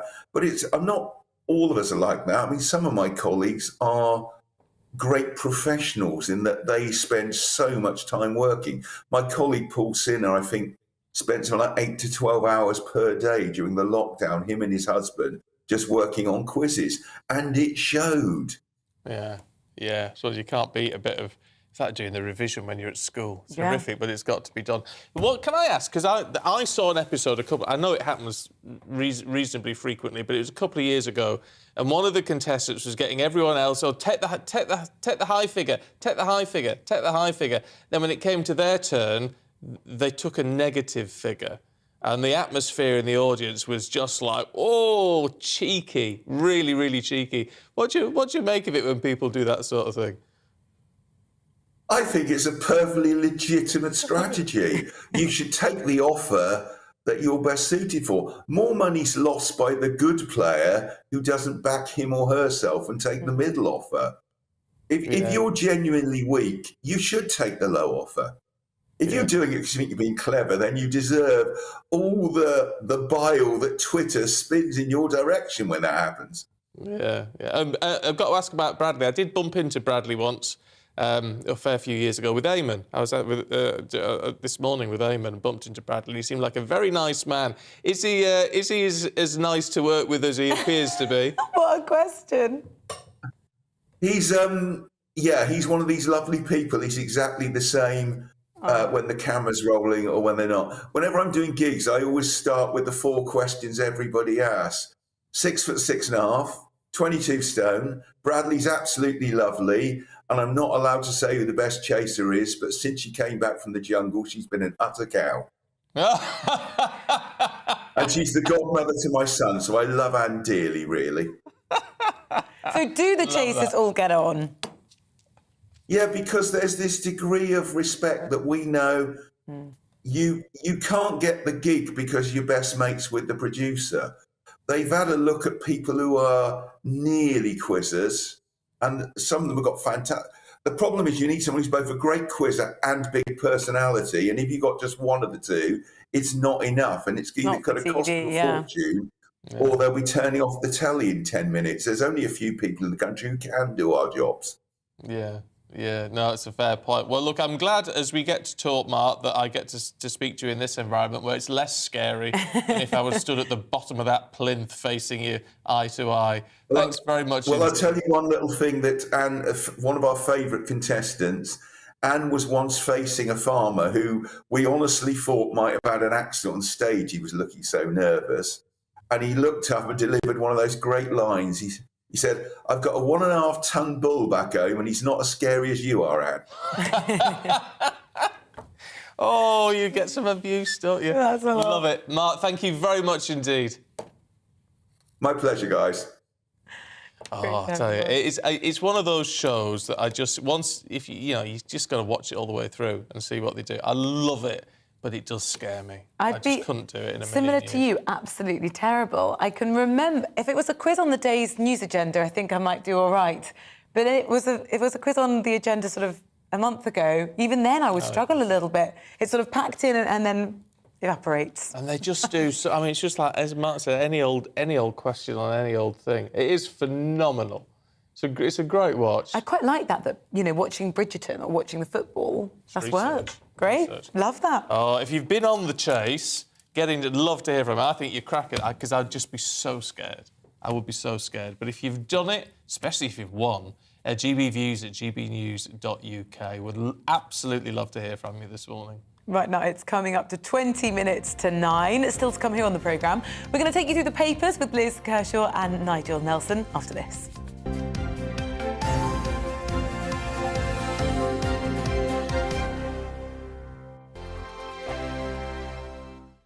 We are GB News. We're right across this great nation. On TV, on radio, on digital. Absolutely everywhere. We don't talk down to you. We embrace all voices. With honest and civilised conversation. we're not part of the establishment. We're one of you. And we're only getting started. Join us on GB News, the People's Channel. Britain's news channel. Every morning from 6 o'clock, we'll wake you up with GB News Breakfast with all the stories you didn't know from the night before. So whether it's serious news, entertainment, or your own views from all over our great nation, we're here to kick off your day with a smile. The national media should be reflecting and reporting what's happening here. You will notice the northwestern accents. Whether you're with us on TV, radio, or online, every morning, it's breakfast from 6 a.m. Hope you can join us.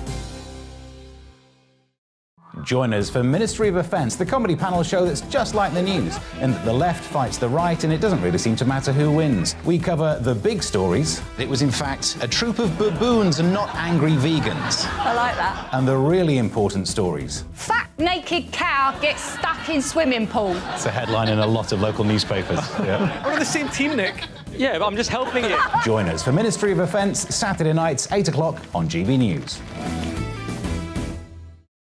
I'm Dan Wootton. Join me Monday to Thursday from 9 to 11 for the feistiest and most fun news debate on TV, where free speech reigns. I'll bring you a sharp take on the day's biggest stories, bombshell newsmaker interviews, and A-list guests.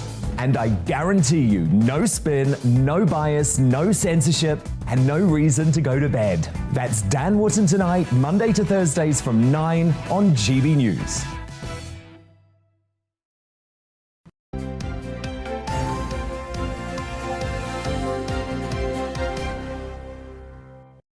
On your TV, online, on the radio, it is 8:40 and time to go through the papers with the political editor of the Sunday Mirror, Nigel Nelson, and broadcaster Miss Liz Kershaw. Good morning to you both. Liz, summer of chaos in the Sun. Yeah, two articles which tied together, really. The rail strikes are very likely to go ahead now, and the rail union has to give 2 weeks' notice, so it's thought they will start in mid-June. And they will go on for a long, long time. I was booking a ticket on Eurostar yesterday. I thought, yeah, I'm going to go abroad after 2 years and something. And I thought, I'm not going to fly. We'll come on to that in a minute. I'll go on Eurostar. And then I thought, hang on, I have to get to St Pancras International for half 8 in the morning. Will there be trains at that time from Milton Keynes? You have to bear it all in mind. So, that will lead to problems for leisure travellers, business travellers, and also supply chains. The other thing, of course, is airports. People are now being asked by British Airways, I think particularly, to drop the bags off at the airport the day before. What? Meanwhile... Most of us can't do that. No way. Meanwhile, people... Not if you live 90 miles from the airport. Also, surely that's more admin for them rather than less. And people are also stranded at the other end. So they've got families in Mallorca who've been stranded without their luggage because their luggage has left, but their flight's been cancelled. Yeah. People turning up waiting 8 hours at airports and then getting a text saying, sorry, no flight. And then finally, the ports, Dover to Calais and Calais to Dover. So I've got a friend who we used to commute, more or less, from Nice to Heathrow, 2 hours, and decided this week that he just couldn't face Terminal 5 British Airways at Heathrow again, so he drove 11 hours from Cannes to Calais, just because the flight situation is so bad. Anyway, God knows how people are getting on. There's pictures of the queues. So yesterday, at the port of Dover, traffic was backed up on the A20 because officials, French, because you go through French passport control on the England side, opened just 2 border control booths. Ferry bosses and port bosses said it was out of their control. And I don't know what it's like on the tunnel, but you basically, if you're trying to get to the tunnel, Channel Tunnel at junction 12 of the M20, north of Folkestone and Dover, by Folkestone, north of Dover, then you presumably get caught up in the backlog of traffic.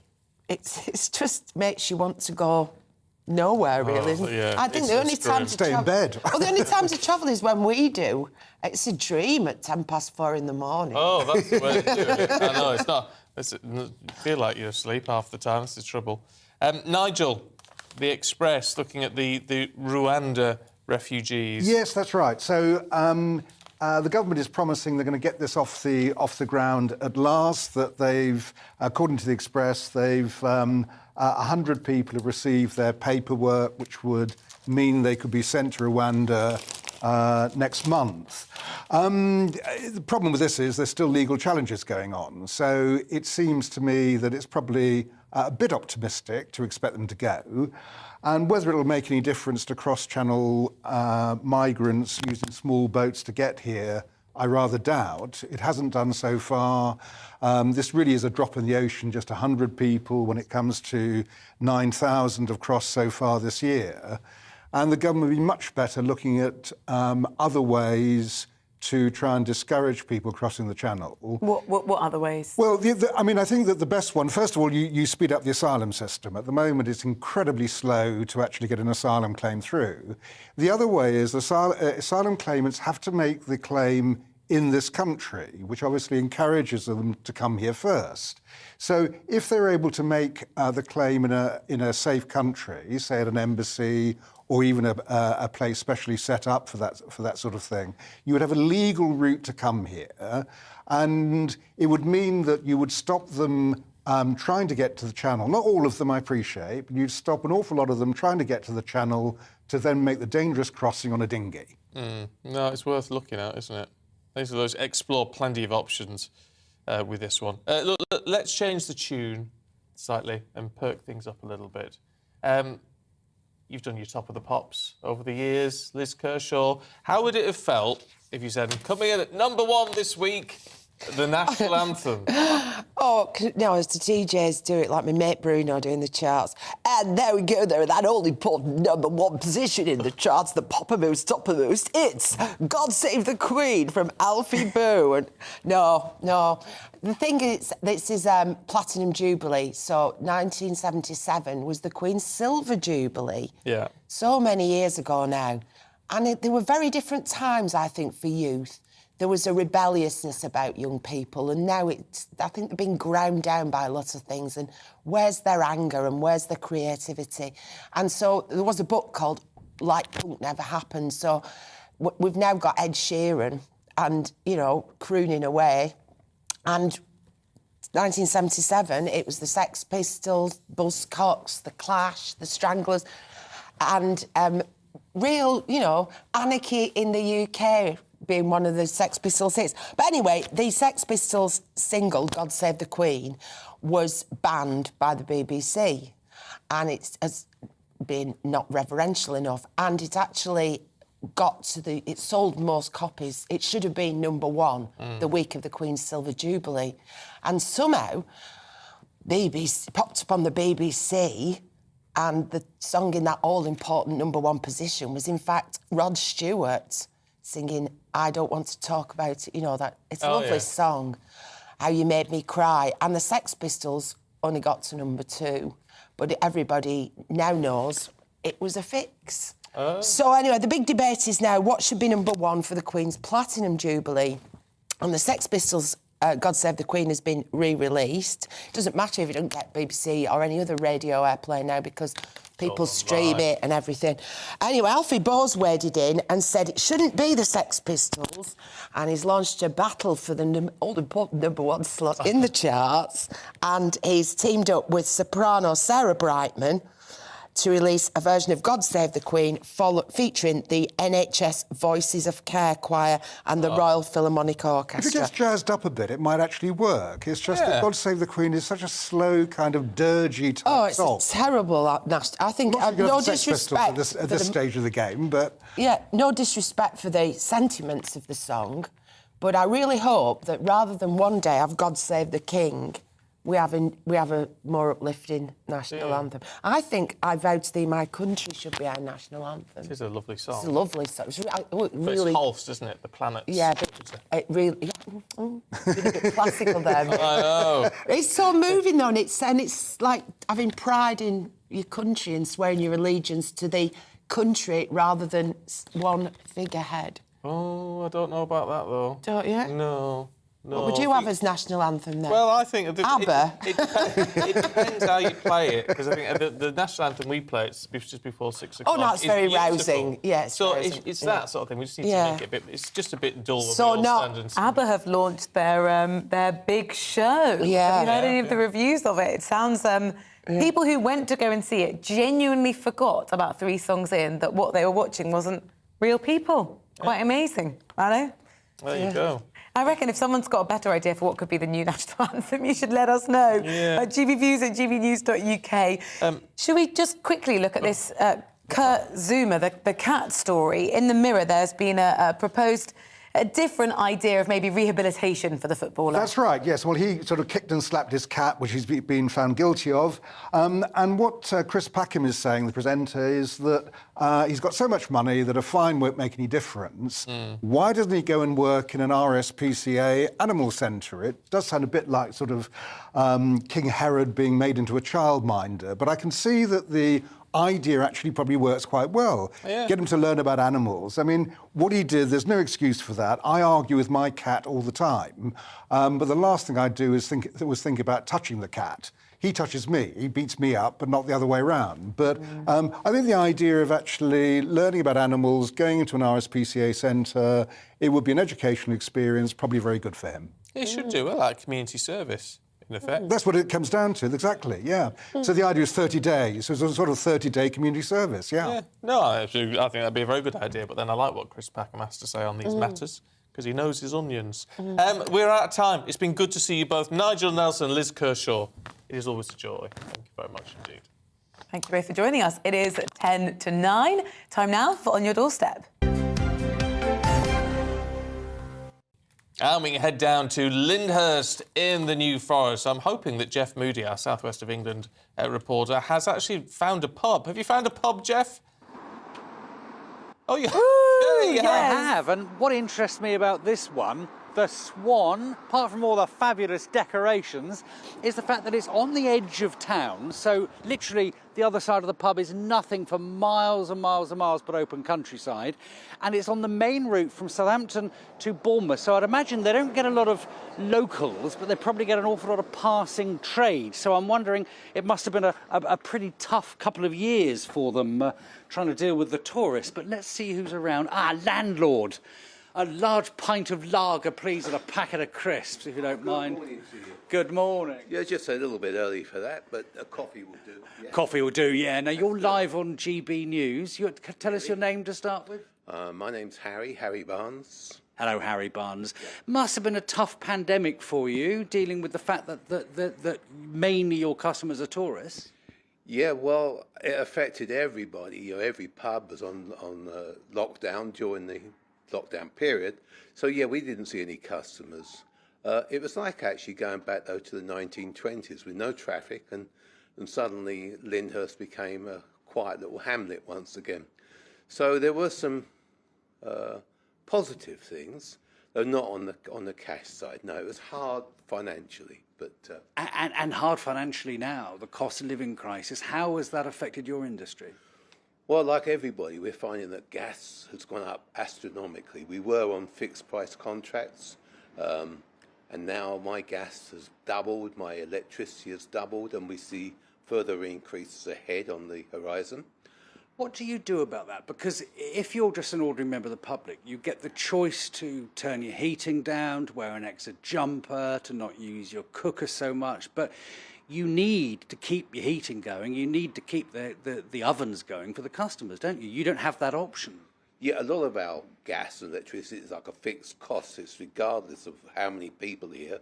In order to heat the pub, it's a big pub, whether there's one person here or 50 people, we have to heat the pub.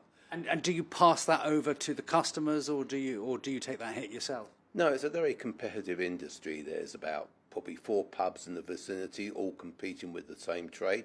We can't put our prices up willy-nilly just to rake back what we've lost. So you take it on the chin, and okay, well, you take it on the chin, but then I guess you get weekends like this. You get Jubilee weekends, and you get a chance to try and claw some of that money back. So, Harry, best of luck for the weekend. Hope you got lots of events planned, and I hope they go well. Not time for a beer yet, unfortunately, but I'll have a nice coffee and maybe a fry-up. That sounds good. What do you reckon, Steve? I reckon that'd do for now, but just make sure you're still there at opening time, Jeff. Thank you very much indeed. Right now, it's coming up to 5 minutes to 9. More than 5,000 public buildings, schools, hospitals, libraries, for example, have now been connected to high-speed broadband as part of the government's scheme to level up public services. Now, the government say the scheme will drive up productivity in public services, grow the economy and create new jobs. Well, we can speak now to Parliamentary Under-Secretary of State for Tech and the Digital Economy, Chris Philp. Thank you very much for joining us. A celebration for those 5,000 public buildings. What impact will it have on them? Well, it'll enable them to access gigabit broadband, which is so fast you can download a 2-hour movie in a matter of just a few seconds. And for those 5,000 buildings across the entire United Kingdom, the length and breadth of the kingdom, those schools, hospitals, fire stations, libraries and so on, will be able to now use this unbelievably fast connection. So whether it's hospitals exchanging X-ray images or schools accessing learning resources, it will really help all of them. But in conjunction with this, we're also announcing today over £500 million worth of contracts for companies to bid for the contracts to install gigabit speed broadband in homes, in hard-to-reach areas, helping us get to 85% gigabit availability by 2025. So it's not just those public buildings we're working on, it's homes and businesses as well. I say, because as important as those public buildings are, it is all about what people can get in their homes, because it's so tied into the economy now. People need to be able to access high-speed internet just to stay afloat with the rest of us. Yeah, that's right. So we're already at 97% coverage for so-called super-fast broadband. That's 30 megabits per second. So that 97% coverage is really world-leading. The gigabit is about 30 times faster again, really unbelievably fast. Just 3 years ago, gigabit coverage was only 8%. We've got it up to 68% coverage today, and we're going to get it to 85% by 2025. So we're really putting everything behind this rollout because it is so important, as you mentioned, for the future of the economy, the future of work, and the future of the way that we live our lives. I'm on the radio with my head in my hand saying, do you know what? These people have got this extra fast broadband. I can't even get the internet at all, full stop. And there's, 1.5 million people in that situation in the UK. What are you doing to level up them? Well, we're working really hard to make sure that everywhere does get the connections that they need. As I mentioned, super-fast broadband is at 97%. Obviously, we're constantly looking at ways to get that even higher. And the investment that I just mentioned, not just the public buildings, but it's actually £543 million, is designed to increase the speed of rollout and help the kind of people that you're talking about. Look, I've got to ask you, because obviously your department falls within DCMS, Culture, Media and Sport. What do you make of the situation for the Liverpool fans this weekend? Because we've spoken to people who were there this morning, and it would seem, by all accounts, that this was nothing to do with the Liverpool fans, but the way this was handled by the authorities and the police in France, and yet they're blaming Liverpool fans outright for everything that went wrong. What do you make of that? Yeah, well, I'm deeply concerned. I've seen those video pictures showing Liverpool fans, children, disabled fans as well, getting pepper sprayed by the French police for no apparent reason. I am deeply, deeply concerned about that. The policing by the French police does look heavy-handed, and that's why it's important to get this UEFA inquiry underway as quickly as possible to urgently find out what really happened. But yeah, based on the pictures I've seen, it does look like the Liverpool fans didn't, the ones I saw anyway, on the pictures I've seen, didn't do anything to merit the heavy-handed response the French police put down. Do you think, I mean, do you think a UEFA investigation will come up with anything? Because, I mean, UEFA's blaming the fans as well at this stage. Well, I think an investigation will get to the bottom of it. It's important it happens really fast and that it's really thorough, because it is obviously unacceptable if fans, including children, were getting pepper sprayed for no reason. And I don't think anyone should be blaming the fans. I think we should just be looking into it properly to work out what really happened. And as a football fan myself, we certainly, as a Palace fan, I'm afraid Palace have never made it to a Champions League final, but as a Palace fan, we're on the side of football fans here. OK, look, it's really good to talk to you this morning, Minister. Thank you very much indeed. Thank you.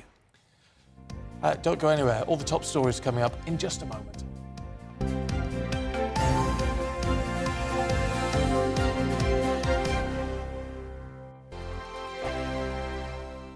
We are GB News. We're right across this great nation. On TV, on radio, on digital. Absolutely everywhere. We don't talk down to you. We embrace all voices.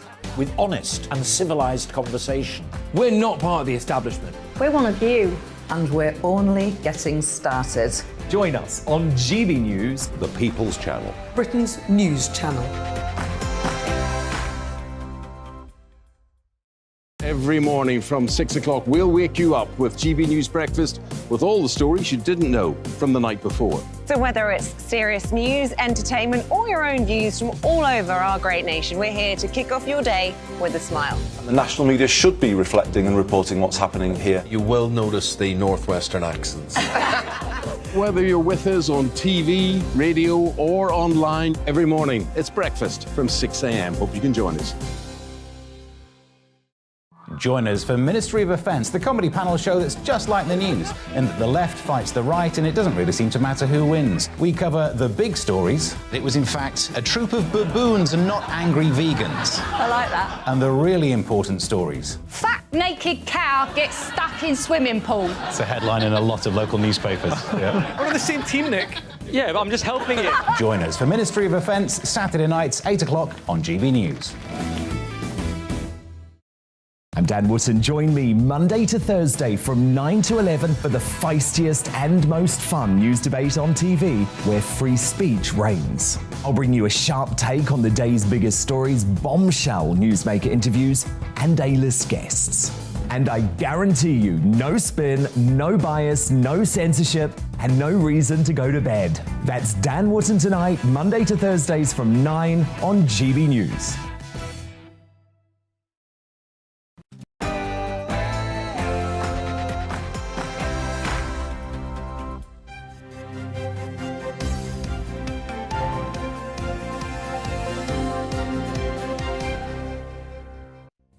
The Prime Minister prepares a bonfire of EU laws as he attempts to move on from Partygate.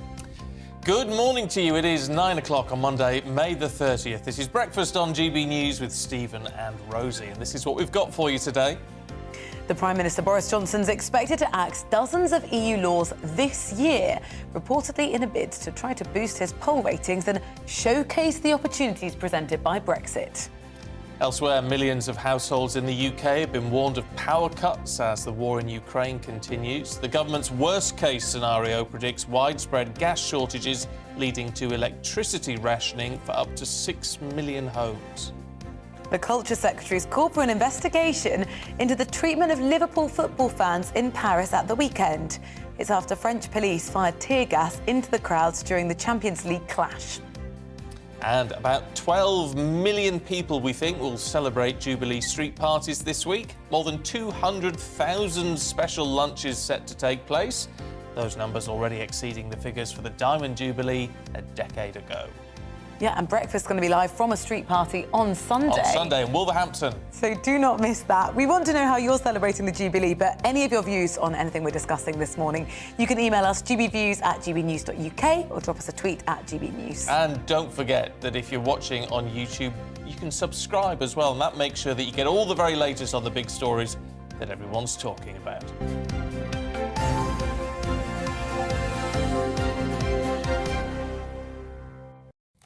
So our top story this half hour, the Prime Minister's planning what's been described as a bonfire of EU laws, reportedly in a bit of a bid to show off the opportunities presented by Brexit and also a steer away from Partygate. Yeah, well, there's a lot to talk about with Andrew Pearce, the Daily Mail's consultant editor, who's here. Let's kick off on this one. Morning. Andrew, good to see you.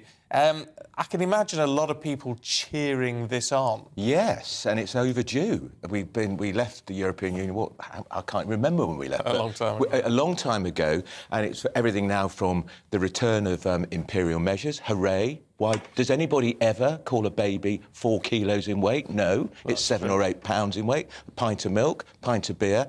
So, but the EU churn out hundreds of regulations every week, and they've been strangling business in Britain, and they're going to start rolling them back. Fantastic. We heard a little bit of cynicism this morning, didn't we, from a couple of guests and some GB viewers saying, you know, Boris Johnson's actually lost credibility. He's trying to claw back some favour here. He is. Look, he's been damaged by Partygate, whether we like it or not, and he's been fined. He's the first Prime Minister in the history of the country to be fined for breaking his own law.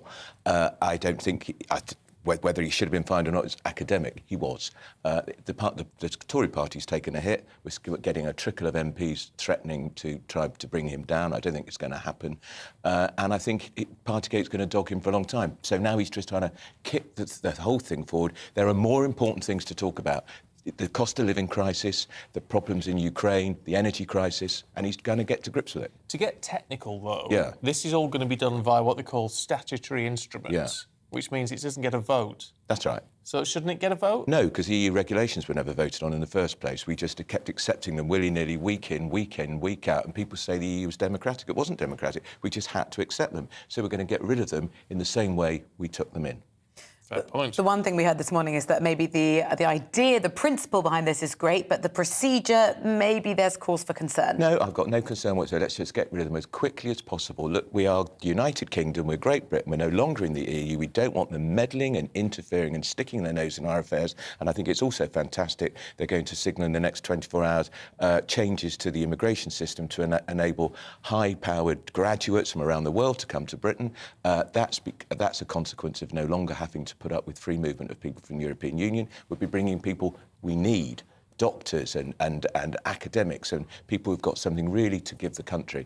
At last, we're beginning to see some Brexit dividends. OK. We've got, in terms of dividends, we need to celebrate what the Queen has achieved over her incredible reign. It is going to be quite a week, isn't it? Got to be a bit, well, I say, not concerned for Her Majesty, because she'll do what she thinks is right.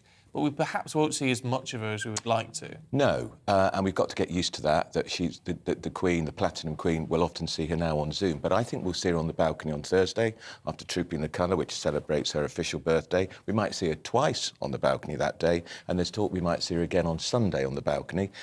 And no Meghan and Harry on the balcony with her. Good. Nor Prince Andrew, because skillful, clever diplomatic Queen says only working royals on the balcony, which excludes Prince Andrew and excludes Meghan and Harry, who are gracing us with their presence this week. I bet we all can't wait. I tell you what, though, I mean, I know you're incredibly cynical about them. I am. But for the Queen, she gets to meet her great-granddaughter for the first time. Now, that's, you know, on a personal level. Be nice for her, That'd be nice. Yeah, and I still think it's a cheek they called her Lilibet. Do you? Yeah, I do. I do. So But do you think the Queen thinks that? Who knows what the Queen thinks? We never know what the Queen thinks about anything, except that we know the first thing she does in the morning is read her Sporting Life to get all the racing tips. No, we don't know what her view is. I think it was a bit of a cheek because it's a nickname that close people call the Queen.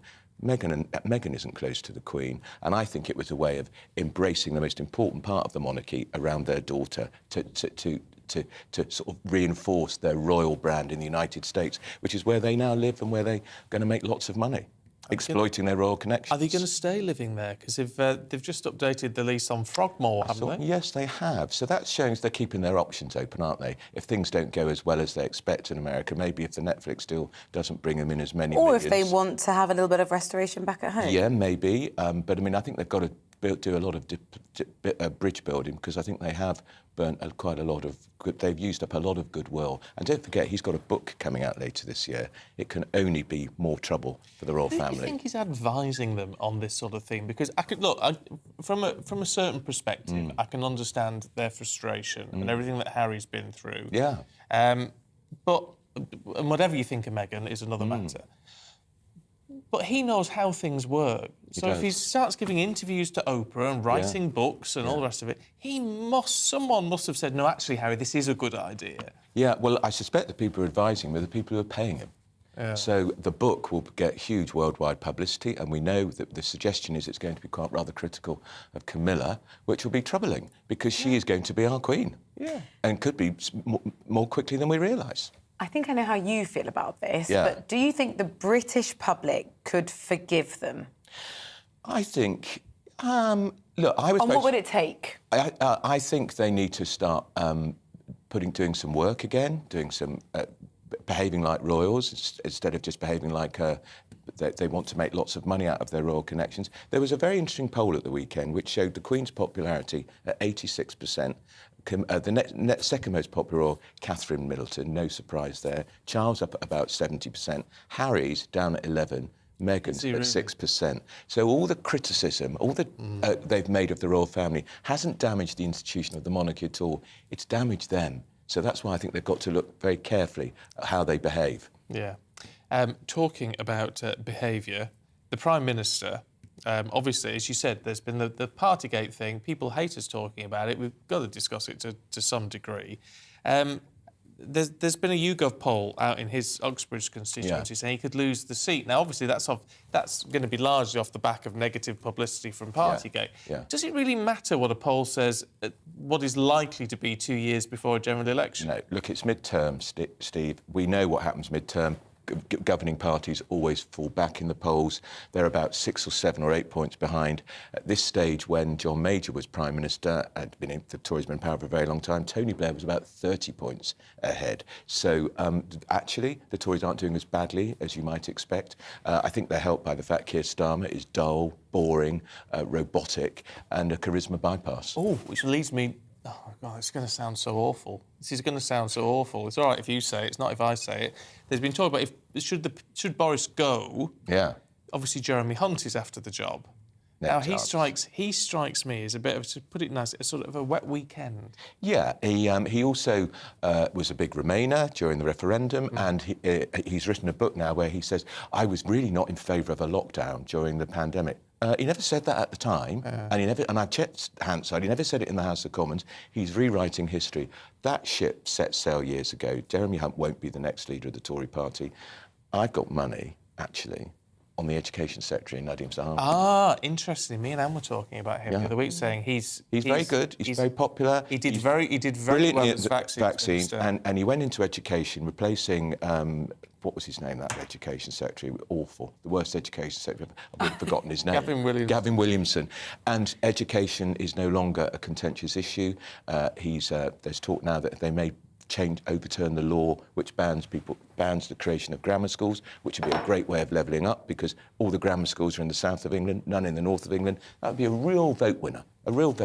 And I think he's really got his finger on the pulse. Why do you think there is always this big thing about grammar schools? Because I didn't go to one. I mean, they weren't really around, but even back in my day. I mean, why were they A, so popular, but B, also then considered to be so contentious? I think they're a great vehicle for social mobility, and they let kids from poorer backgrounds really flourish in schools, but they were banned. The creation of new grammar schools was banned in 1998 by Tony Blair. So it's long overdue that they looked again at that law, but the existing grammar schools are still there. They've not been closed down. There's about 160 left, and quite a lot of them are in Kent and Surrey and in the south, and the schools do very well. You get to talk to the parents of kids who are at grammar schools, they're big fans. I went to a comprehensive because there were no grammar schools where I was. I'd probably failed the 11 plus anyway. But is this because it's down to meritocracy rather than finances? Yeah, it is. Meritocracy. It's nothing to do with money. You're not paying to go to a grammar school. It's a different version of the state system. And why not? Let's talk about what happened over the weekend. We had a Liverpool football fan terrible. on the programme who's in Paris, who just was talking about the total disarray, his attempts to get to the stadium early. What we're now seeing is this really horrendous blame game about who was responsible. How much does that sort of vitriol that we often have with France, how much is that sort of getting in the way with finding out actually what happened? You do wonder. I mean, it seems to me the French are lying. Because I saw the interview you did with the fan, I read the papers.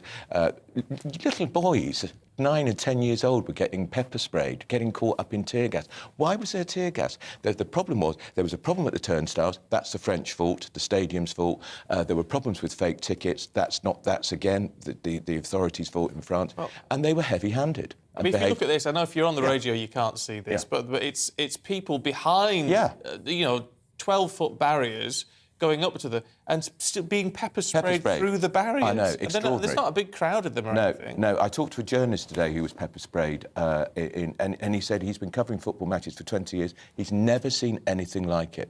God help us when we have the World Cup in Qatar later this year. Oh, that's dread to think. It was a terrible country. I mean, it should never be there. I mean, I don't do football, so I won't be going. No, well, no, you won't be going. No. See you in a pair of football shorts would be something. Rather dashing, I think.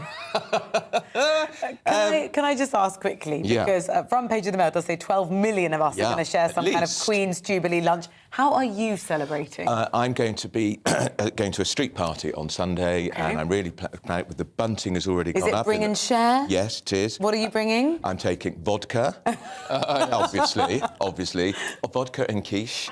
I'm not making the quiche, and there's lots of bunting in my flat and flags. It's very patriotic. I love the Queen. I think she's fabulous, and we're never going to get a Jubilee like this ever again in anyone's lifetime. No monarch is ever going to do 70 years. She's the greatest, isn't she? It's just going to be fabulous. I think so. I think it's like it brings the country together. Oh, yeah. And it's going to be very moving to see her on the balcony. And I think London will be full of people. They're spending lots of money, good for the economy, and it will just cheer people up. How important is it, do you think, for her to know what is, really, the end of her life? Yeah. Let's be realistic. To have this sort of feeling of this outpouring of adoration for her? I think it's tremendous because she'll think back to when she became the Queen, age 25. Here she's now 96, and the monarchy is as popular today, I would say, now as it was then. And we've got rid of the age of deference. We're no longer deferential to the royals like we did. We've had all sorts of problems, Prince Andrew and all those sorts of other issues, but she's still hugely popular. And I think she knows that in Charles and Camilla and then William and Kate, the monarchy's in pretty safe hands. Yeah. Can I talk about one final thing? Yes. Also popular, also bring a tear to the eye. Yeah. I mentioned earlier the ABBA Oh, my God. Andrew came into the studio, for those of you listening at home, was like, we must talk about ABBA. I went, I loved it. It was sensational. They are avatars, I'll call them avatars, they're on a stage, but you feel you're at an ABBA concert. You don't think for a second this is clever technology. I was completely absorbed, and every now and again I look over, and there they were, in the audience. And then at the end, as the avatars take their bow, everybody's delirious, and then suddenly, there they are, the four of them, on the stage, and the place was delirious. The music was fantastic. They recorded it for 5 weeks. The special effects are brilliant. George Lucas from Star Wars, you couldn't get anyone better to do it. So you genuinely forgot that they weren't real people? I thought, at last, I've gone to an ABBA concert, because when they last came here in 1979, I went to London to queue to get a ticket, failed. So I've now achieved my lifelong ambition to go to an ABBA concert. And I talked to Agnetha. Did you? Only for about 15 seconds. That's the blonde one, yeah. I just said, do you know how many millions of dreams you've fulfilled tonight? And she said, I'm very happy if you're happy. Oh, Isn't that lovely? Agnieszka. Agnieszka. But when they came on at the end, they didn't sing anything. No, but they just looked... So what did they do? They just smiled and we erupted. Did they say anything? No. So they just waved. smiled. They were never going to sing. We just had an hour and 30 minutes of it. It's the most fantastic arena. They've done it brilliantly, and I think it's going to be a great success. We're the home of ABBA here. Look, we've got the great Mamma Mia musical started here, still going strong, and I think they'll complement each other. I'm going to go again. Oh, yeah. Want to come with me? Yeah, I'll go. Yeah, I'll go. I talked to Bjorn about 18 months ago. I had him on my previous show. Yeah. And he didn't mention any of this. It was all before the announcement, so he didn't mention any of it, unfortunately.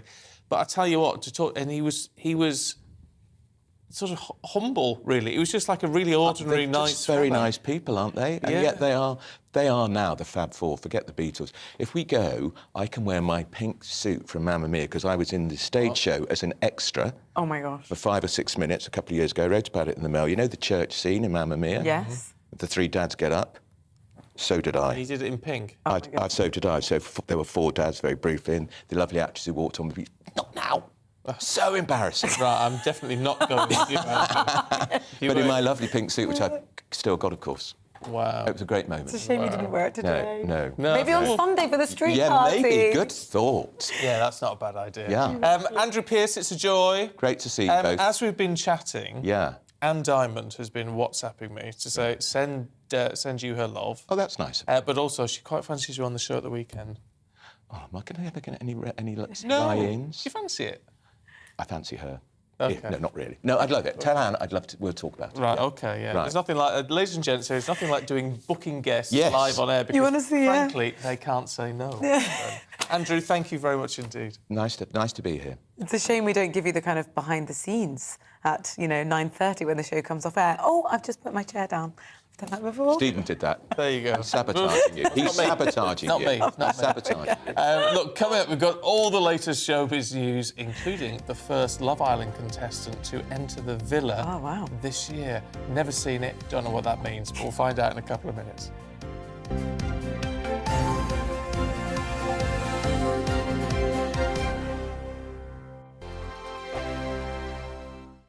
We are GB News. We're right across this great nation. On TV, on radio, on digital. Absolutely everywhere. We don't talk down to you. We embrace all voices. With honest and civilised conversation. We're not part of the establishment. We're one of you. And we're only getting started. Join us on GB News, the People's Channel. Britain's news channel. Every morning from 6 o'clock, we'll wake you up with GB News Breakfast with all the stories you didn't know from the night before. So whether it's serious news, entertainment, or your own views from all over our great nation, we're here to kick off your day with a smile. The national media should be reflecting and reporting what's happening here. You will notice the northwestern accents. Whether you're with us on TV, radio, or online, every morning, it's breakfast from 6 a.m. Hope you can join us. Join us for Ministry of Offence, the comedy panel show that's just like the news, in that the left fights the right and it doesn't really seem to matter who wins. We cover the big stories. It was, in fact, a troop of baboons and not angry vegans. I like that. And the really important stories. Fat naked cow gets stuck in swimming pool. It's a headline in a lot of local newspapers. Yeah. We're on the same team, Nick. Yeah, but I'm just helping you. Join us for Ministry of Offence, Saturday nights, 8 o'clock on GB News. I'm Dan Wootton. Join me Monday to Thursday from 9 to 11 for the feistiest and most fun news debate on TV, where free speech reigns. I'll bring you a sharp take on the day's biggest stories, bombshell newsmaker interviews, and A-list guests. And I guarantee you, no spin, no bias, no censorship, and no reason to go to bed. That's Dan Wootton tonight, Monday to Thursdays from 9 on GB News.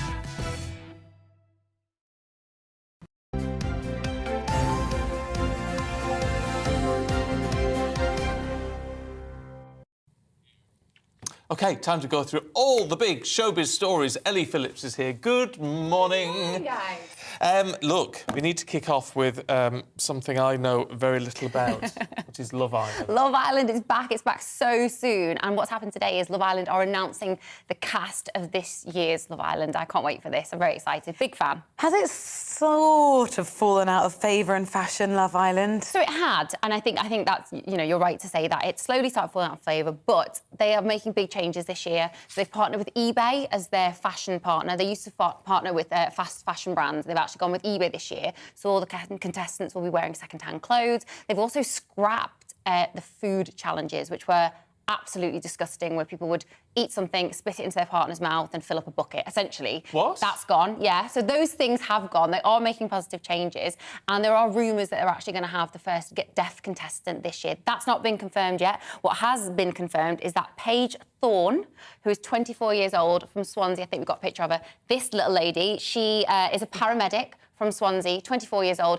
She's the first Love Islander to be named this series. She'll be joining the Villa, and it kicks off on Monday, the 6th of June at 9 p.m. So there's not long to wait for that, which for me is great because it signifies summer for me, Love Island, it's exciting. Are there going to be more representative body sizes in this season? We hope so. We always hope so. They always say they do their best to, get as much diversity in whatever way, shape or form. We see that nowadays. They're not going to win now, though. It is, in effect, a beauty contest, isn't it? To a certain extent. I think there have been moments over the past few years where we've seen people succeed who, according to beauty standards, OK, they're in a spectrum of a niche set, maybe weren't the most attractive person, but turned out to be really lovely, really good fun, and actually personality did prevail towards the end. Oh, wow. Within the niche. They were a nice person. I know. I've got 3 younger sisters. Yes. Love Island to me, just even seeing that picture, I just know there are so many young women who will watch it and think, oh my goodness, I wish I could look like that. I don't look like that. I know, exactly. And it is one of the things every year they do get criticised for. I really wish they did have a broader range of diversity, and maybe they put more time and effort into finding people who would actually be attracted to all of those different sorts. So there's no point in putting someone in there who's going to then not be chosen by anyone else, because that's tokenism, and that isn't representative of what really goes on in society. However, I do think there are positives in Love Island in the sense that it introduces younger people to things like gaslighting, knowing what it is, knowing how to recognise it and not stand for it. And also last series was a big thing about female friendships and empowerment. So there are definitely some good messages that come through. Look, we've spent weeks and weeks and weeks and weeks and weeks talking about Johnny Depp in court. Yes. Which has been interesting, disturbing, but interesting. And then, what happened yesterday? What? Yes. I mean, this is what I can't get my head around. I know, it's so crazy. OK, so Johnny Depp surprised fans in Sheffield yesterday. At Sheffield Town Hall, when he turned up on stage to perform alongside his friend Jeff Beck. Yeah, he turned up on stage out of the blue. They are actually, collaborators. They see each other as musical soulmates. They worked together through the pandemic, and they performed a cover of a John Lennon song together, which they actually released in 2020 called Isolation, which has actually, since the trial's been going on between Johnny Depp and Amber Heard, has been in and out of the charts, oddly. So they performed that on stage. They did a couple of other covers, but people were very shocked to see him there because the jury so confusing. in Fairfax, Virginia, has literally just rested on Friday. But he's not due back in court. Their decision can't be made until Tuesday at the earliest, because it's actually Memorial Day in America today. So there is no court day in America today. So tomorrow is the earliest. So who knows? Maybe he's going to jet back to Virginia to hopefully find out what the verdict is there. Yeah, wow. Right. Something else, isn't it? Danny Boyle. I've got to ask, guys, with this one, are you fans of the Sex Pistols? Yeah. See, I am, and I think the Sex Pistols changed music forever. Oh, probably. For the better. They changed pop culture. They were the first punk band. They put 2 fingers up to the establishment. And Danny Boyle has directed their series about their history. So it comes onto Disney Plus on Tuesday, and it's all based on Steve Jones's memoirs.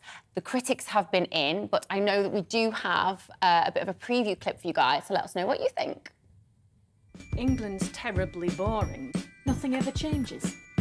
Kisses for me, save all your kisses for me. You're invisible. We're pissed off. We're bored. So maybe that should be our image. With the right guidance, you could change the world. Ladies and gentlemen, the Sex Pistols. It's going to be interesting to see. I mean, critics are kind of torn between the two. They're saying it's been Americanised, it's been focuses a lot on their romance as opposed to what they're really known for, which is changing the world. Of the negative reviews, positive reviews say that Anson Boone, who plays Johnny Rotten, is outstanding, that his performance is incredible. So, exciting. I'll definitely have a look at that. There's a nice bit of sort of recent history. Lovely stuff. Ellie, thank you very much indeed. It's been good to see you this morning.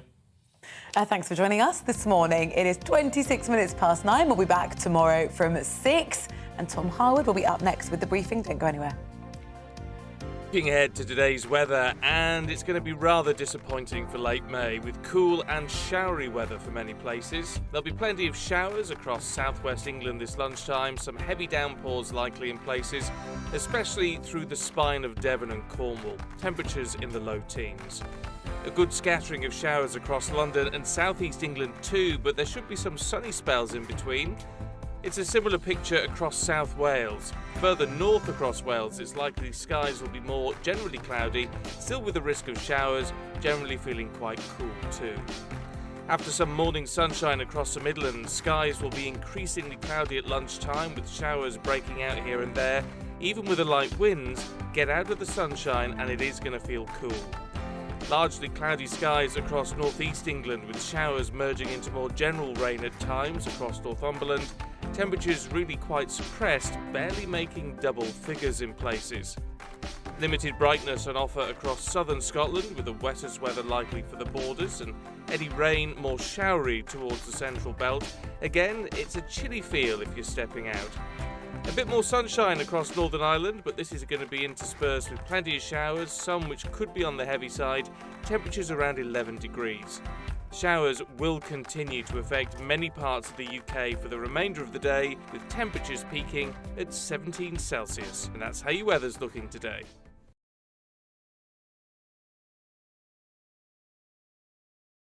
We are GB News. We're right across this great nation. On TV, on radio, on digital. Absolutely everywhere. We don't talk down to you. We embrace all voices. With honest and civilised conversation. We're not part of the establishment. We're one of you. And we're only getting started. Join us on GB News, the People's Channel. Britain's news channel. Every morning from 6 o'clock, we'll wake you up with GB News Breakfast with all the stories you didn't know from the night before. So whether it's serious news, entertainment, or your own views from all over our great nation, we're here to kick off your day with a smile. And the national media should be reflecting and reporting what's happening here. You will notice the northwestern accents. Whether you're with us on TV, radio, or online, every morning, it's breakfast from 6 a.m. Hope you can join us.